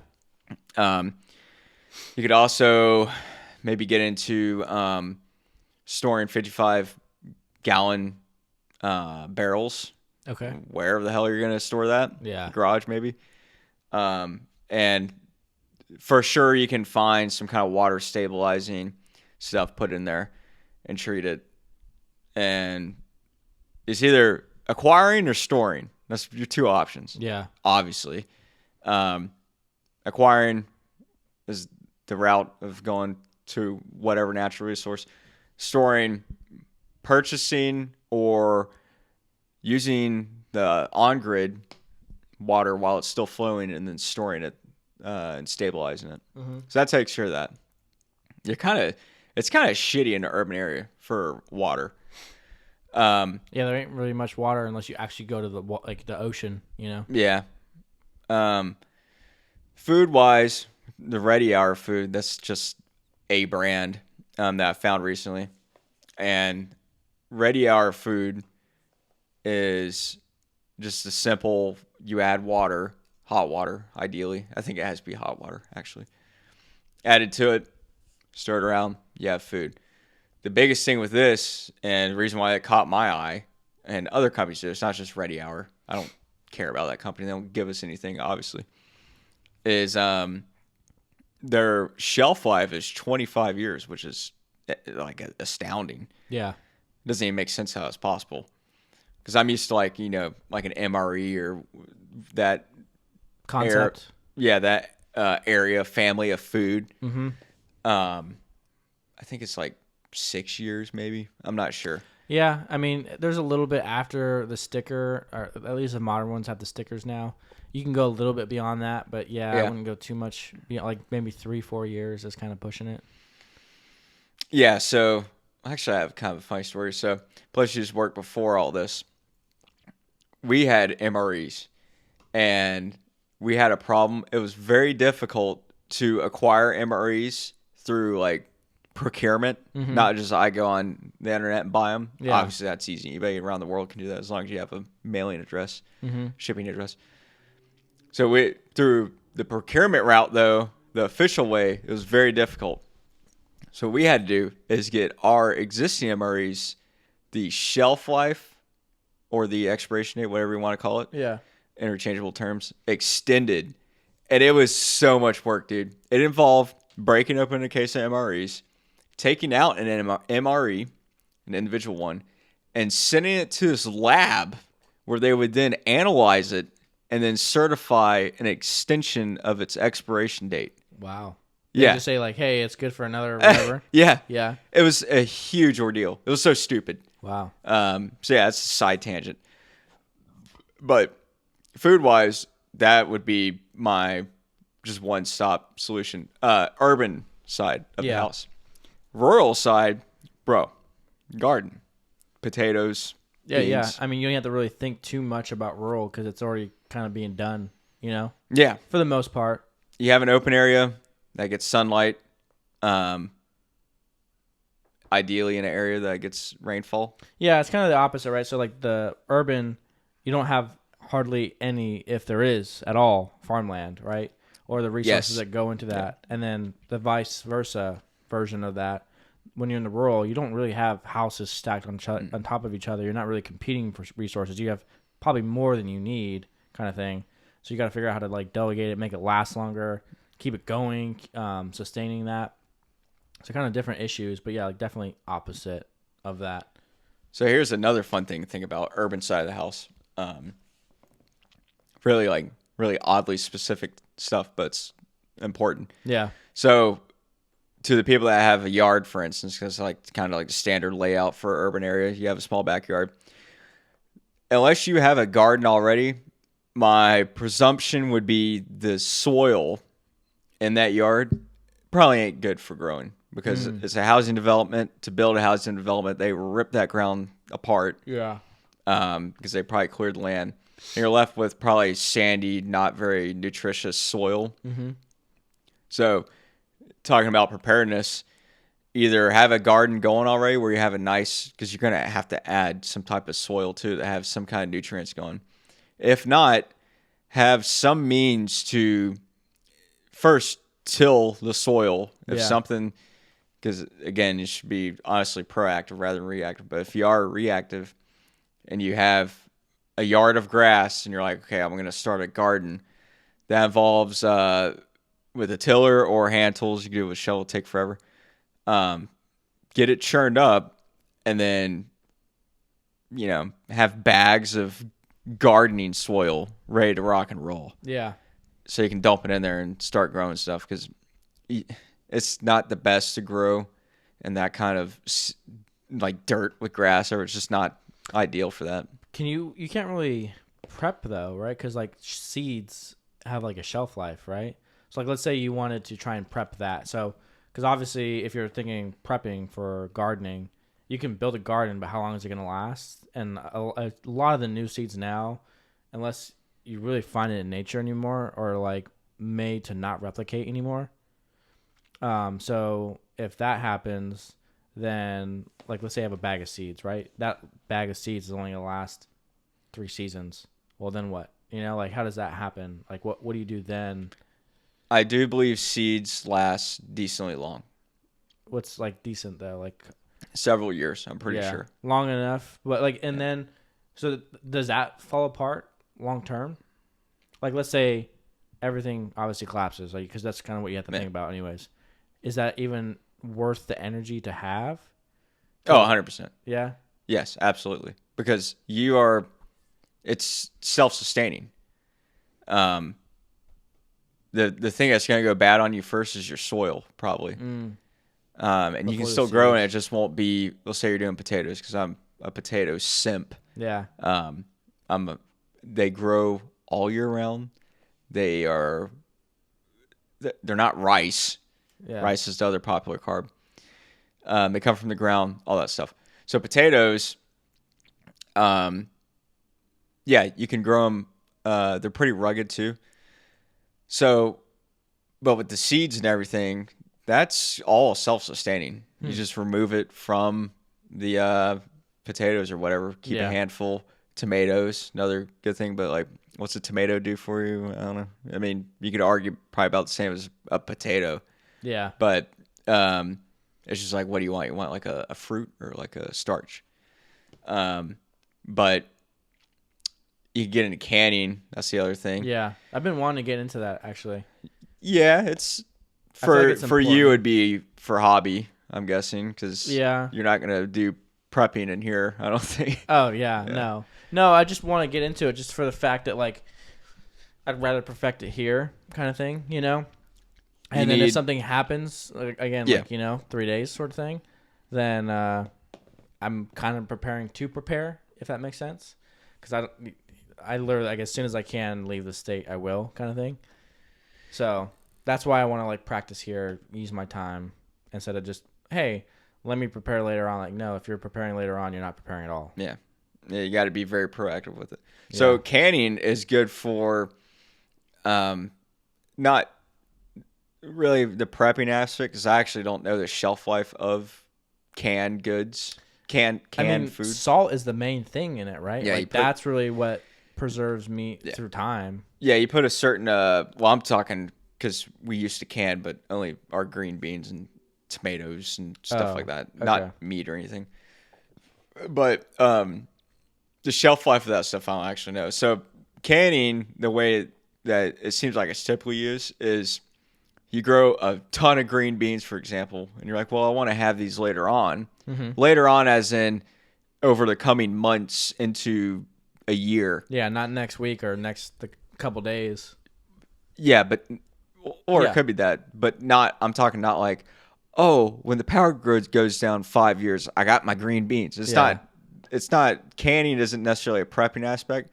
It's more to preserve something that would go bad if it wasn't preserved. I see. But you're going to utilize it within probably a year. Yeah. You don't can food and put it away in a dark area and forget about it and come back to it in 10 years. Maybe you can. I don't know how well preserved it is. It's not like a wine cellar. You could just come back to it whenever. But so food-wise, that's that. Meat, sorry, I don't know what you're going to do, frankly. Well, you got to think before the 40s, 50s, we didn't even have fridges. Those are relatively new. And we definitely had meat before then. And if it wasn't salting, I don't know what it was. Brining? Is brining maybe a thing? Maybe that's not it. But for sure salting it, I mean, why did they eat cows in ancient times? Because they were able to preserve it. I mean, I'm not saying salt was the way, but there was ways, I just think that we're thinking of it from the modern perspective, not what did we do before the technology came in. We didn't have a fridge until then. No. I guess I never actually thought of that. No. I mean, just think about like Native Americans. Like they'd kill the buffalo and literally immediately start eating it, right? Like, but then they had to also do the hibernation aspect. Like, hey, in the winter, there's not going to be any fucking buffalo around here because they've all migrated away. You might have a bear, right? Might, but even then, you have to have food through the winter. So there's just probably methods that are maybe like canning. Obviously, not the same thing. They're just so basic and easy to do that they've kind of someone's obviously doing them. I'm assuming because or maybe they're lost, right? Maybe they're lost methods, and we just need to rediscover it. You know? Yeah. And then last point on preparedness: propane. Hank Hill. Hank Hill? Yeah. American Dad. You don't get that reference? Nah. Yeah, he's all about like propane. Anyways, so Is this a cheese joke? we're out of extra cheese. Yeah. Well, people that know what I'm talking about will get it. Anyways, so propane, I was telling you, I didn't learn this until recently because it didn't make sense in my mind. That stuff has an indefinite shelf life, which is pretty nuts because you're talking about a liquid fuel because it is a liquid. Yeah. Anybody that's picked up a propane tank and shook it knows that. Yeah. And just going off of like prior knowledge about gasoline goes bad in a relatively short amount of time.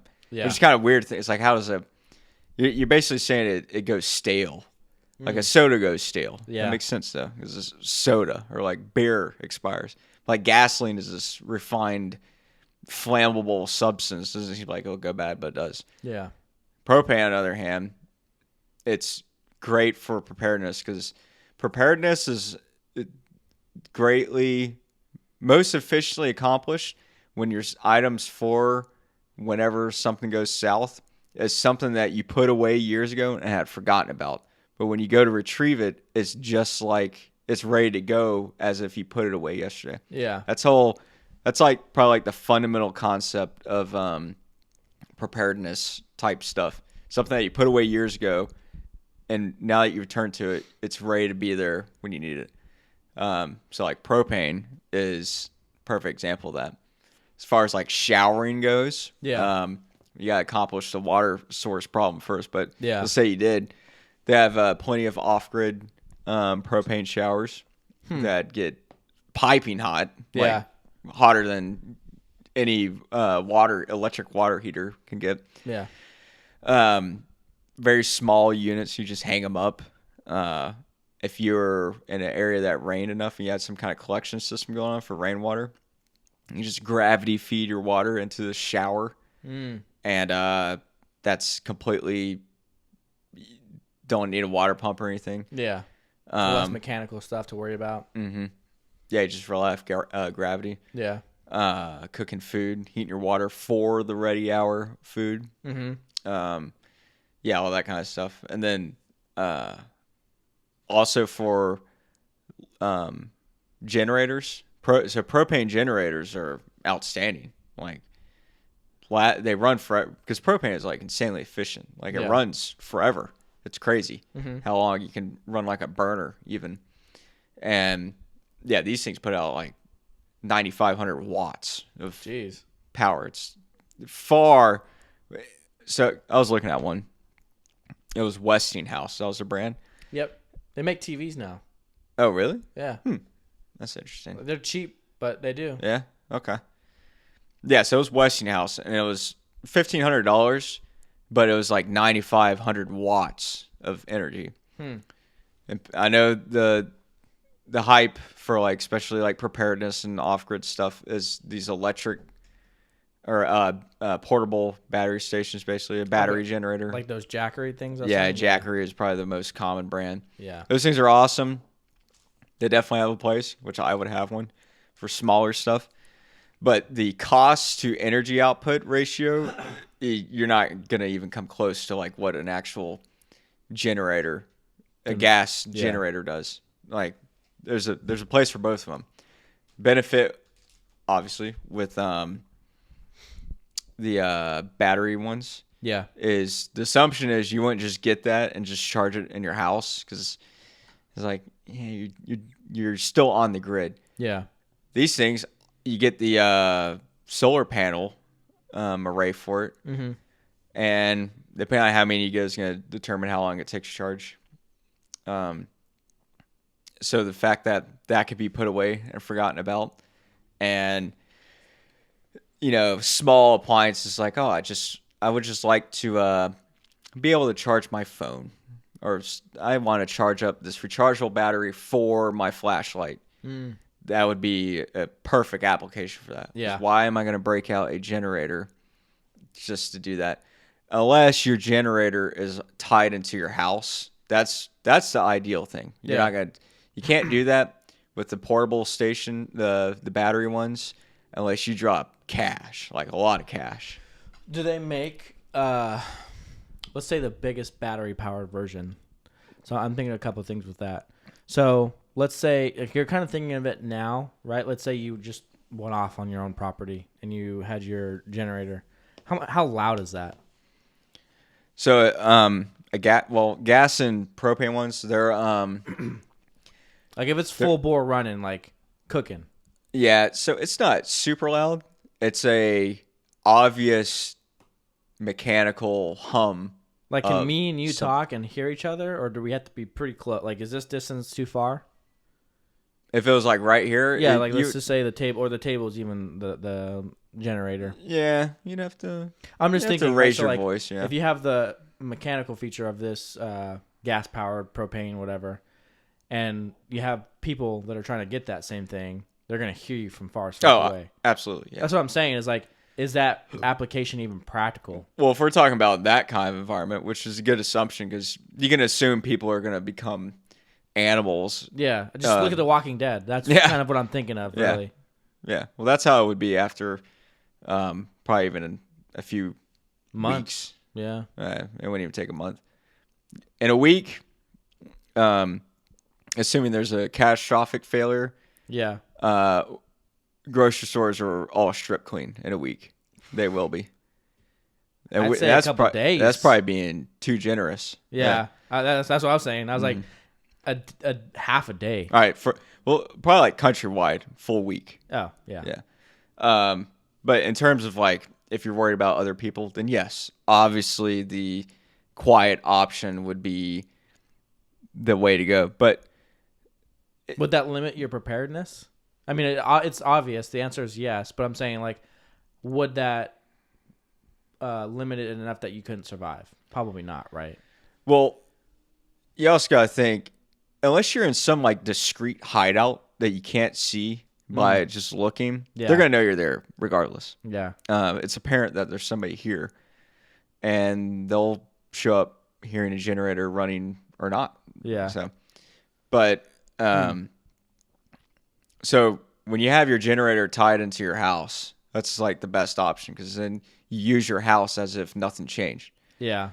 You can do that with the battery ones, but so the way they do it, so they only make a certain size. It only goes up to a certain size. And then what you do, so here's the benefit with, well, that might be not completely true.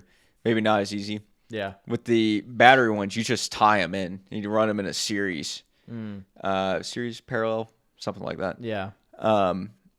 Might be parallel. And yeah, you just daisy chain them together, and you just get more and more power. But the cost of that is you're getting upwards of, $10,000 for that. Yeah.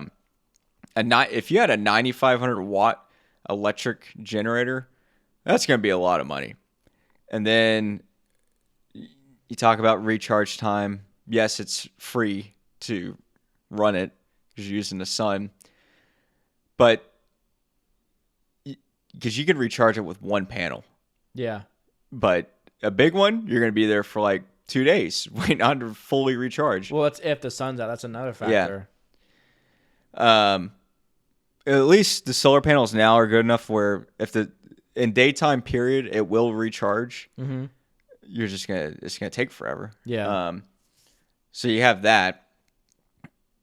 So there's the benefit of propane not having a shelf life, So that kind of makes it off grid. You just buy a bunch of those 20-pound tanks you can get at a gas station, or you get like a 1,000-gallon tank, have a propane company come out, fill it up, and you forget about it. It just sits there. How long does 1,000 last you though? If you're prepping, So assuming you're in a situation where you're going to conserve everything, it'll last you several months. Months and months and months. Not a lifetime. No, Just fucking. sadly not. Yeah. You would have to talk about tapping into like a geothermal thing or something at that point. I feel like I'm playing devil's advocate here. Eventually, right, if everything has a shelf life, let's say you go on the food. We'll go on the food. That probably is the best one. If everything that you have prepared for lasts 25 years, what happens after that? Do you become, again, primal? Is that where the ultimate point in society collapses? If everything lasts, let's say, 25 years. Yeah, so... Like, what do you do after that? Like, let's say your tarp breaks for your water. You have no more. Your propane's out because, obviously, years have passed. Your batteries are no longer efficient. They're not even providing or capturing anything that you need. What do you think that will be like? I don't think anything right now could be so serious. You could argue... Because nuclear war is the first thing you're going to think about as far as like or mass... a meteor shot. Yeah, just something that would meteor have to make us think of that. Yeah. Okay, so we'll go with the nuclear war thing. If it's something serious enough to where facilities are not, or utilities aren't, because that's pretty much what we're talking about as far as preparedness goes. It's always utilities, food, water, energy. Mm-hmm. In 25 years, I feel like it should be coming around. Assuming that, because when like a nuclear thing, it's either things are disrupted for a little bit and then it comes back to normal, or everybody just dies. Because it's going to hit close enough after 25 years of poisoning from radiation. Yeah. You're going to be dying off. Yeah, that's true. I don't think... Basically, after 25 years, if things aren't coming around, it's just that bad. Yeah. And it's definitely going to take a long time to progress back to where we obviously started. Because, like, let's say you make a town, right? You end up figuring out society within that 25 years. And you have one scientist, you have one maybe manager, and then you have a bunch of people that semi-worked, and then you have this small generation, what then would be a big generation, or part of the generation rather, that has never worked because they were up and coming whenever whatever disaster happened or serious life event. So you got to try and think of like that, like the one dude, let's say he's I don't know, anthropologist or some shit, and like that's your PhD guy. He's obviously not going to know anything about batteries. He's not going to know anything about the technology that we had. So like, we'll probably make it, but to get back to there, lifetimes. You just unfathomable amounts. But I guess kind of wrapping that whole thing up is, it's kind of funny that whenever like a huge winter storm hits probably anywhere, even the East Coast here, doesn't really matter. Everybody, the first thing they do is rush to the store. Yeah. And then the next couple of days, it's like, all right, we got to get more truckloads in to fill what basically happened. So inadvertently they're prepping, and they're saying that they don't do it. They're totally against it, but they prep every year, every winter, or whenever time there's a bad storm coming. I don't know if that's prepping though, because it's a reactive thing. No, it's for sure Well, it's reactive because you heard the news and you're gonna go now do something, but at the same time the storm hasn't happened, so you're prepping.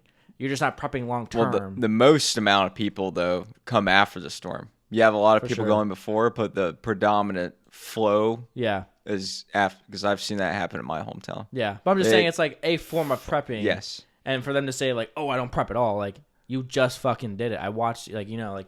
The problem though is they're doing it at the wrong time. Yeah. They're doing it when demand is high. Yeah. That's the good thing about this. Literally in the definition, you're basically acquiring resources when you could buy as much as you want and there's going to be no throttle to the supply because you're getting it when demand is low. So, yeah, that's like the fundamental of prepping and stuff. Yeah, I'll finish with this last point that I think as a result of kind of this prepping, it's not really, I don't think it's driven by it. I've been subtly seeing it through news and stuff, just seeing stuff that I'm seeing, is basically the global market's kind of like crashing. And I don't mean in a pessimistic way. I'm just like seeing it this way. And it's not crashing because people aren't believing in it. It's just, I'd say, the way that COVID really fucked up things and the way that governments view each other, right? It's like, we don't want to be affiliated with China no more. China doesn't want to be affiliated with us. Other people don't want to be affiliated with us or them, kind of thing. So like, you're seeing a lot of this domestic production. And I think 2020 obviously hit and we had this huge fuck up of logistics in general, but even more so, I feel like it's being amplified by the fact that we want to domestically produce everything, and we're kind of trying to figure that out. Because if something happens in, let's say, one country, and whatever it is, whether it's war like Russia Ukraine bullshit going on, or if it's a tsunami like in Indonesia or some shit at Japan, we don't want to have to rely on them anymore. We want to just be able to say, hey, if that product's gone, cool, it won't be as cheap anymore, but we can produce it here. Yeah. But I think we're going to get to that point, or you should at least want to get to that point, especially if you're a prepper, where you can find a lifestyle where you can produce that same thing repetitively, and it's extremely difficult for it to fall apart. Yeah, you're your own supply chain. Yeah. Basically. Yeah. Going back to basically living in a modern, primitive way, if that makes sense. It's not even primitive. That's how it was before World War II. Well, that's what I'm saying. Like, we had this nice, comfortable period, probably a golden age, you could say, but we kind of realized, like, that doesn't work. You know, now we're having to go back. But we're also have these modern amenities still. Mm-hmm. So it's like, how do we make the progress that we made matter, but also go back to what we should have been sustaining the whole time? Yeah. You know, just like canning. Everybody should be able to can. But now you have to like look into it. You have to want to be able to do it, but you should already be doing it. You know, we should be perfected when it comes to canning. And I don't mean artificially storing something in your freezer for 5 fucking months, because that's not healthy for you. I mean like legit food. And I think I'm starting to see a lot of that kind of small cool shit happen. But probably by the end of my lifetime, we'll see. We may perfect something along those lines. Or we might just be eating through a straw, our daily shit, you know? It's one of those things. I don't think it's going to be a middle. Yeah. All right, we can wrap this one up. Yeah, I hope you guys like our transitions and topics. No bodies this time. No what? That way. No bodies. And I was talking about just seeing dead people when I went on my little rant for a while. Yeah, I think the topics were a little bit more tame this time. Yeah. Not going from Apple to 9/11. Yeah. All right. Well, thanks for watching. Please subscribe. Please. The bills are so expensive. Please. It's $70 an episode based on the shipping for some of this stuff. Yeah. We might go under, folks. So make sure you hit the like button. You guys take care, and appreciate you watching. Bye. Thank you.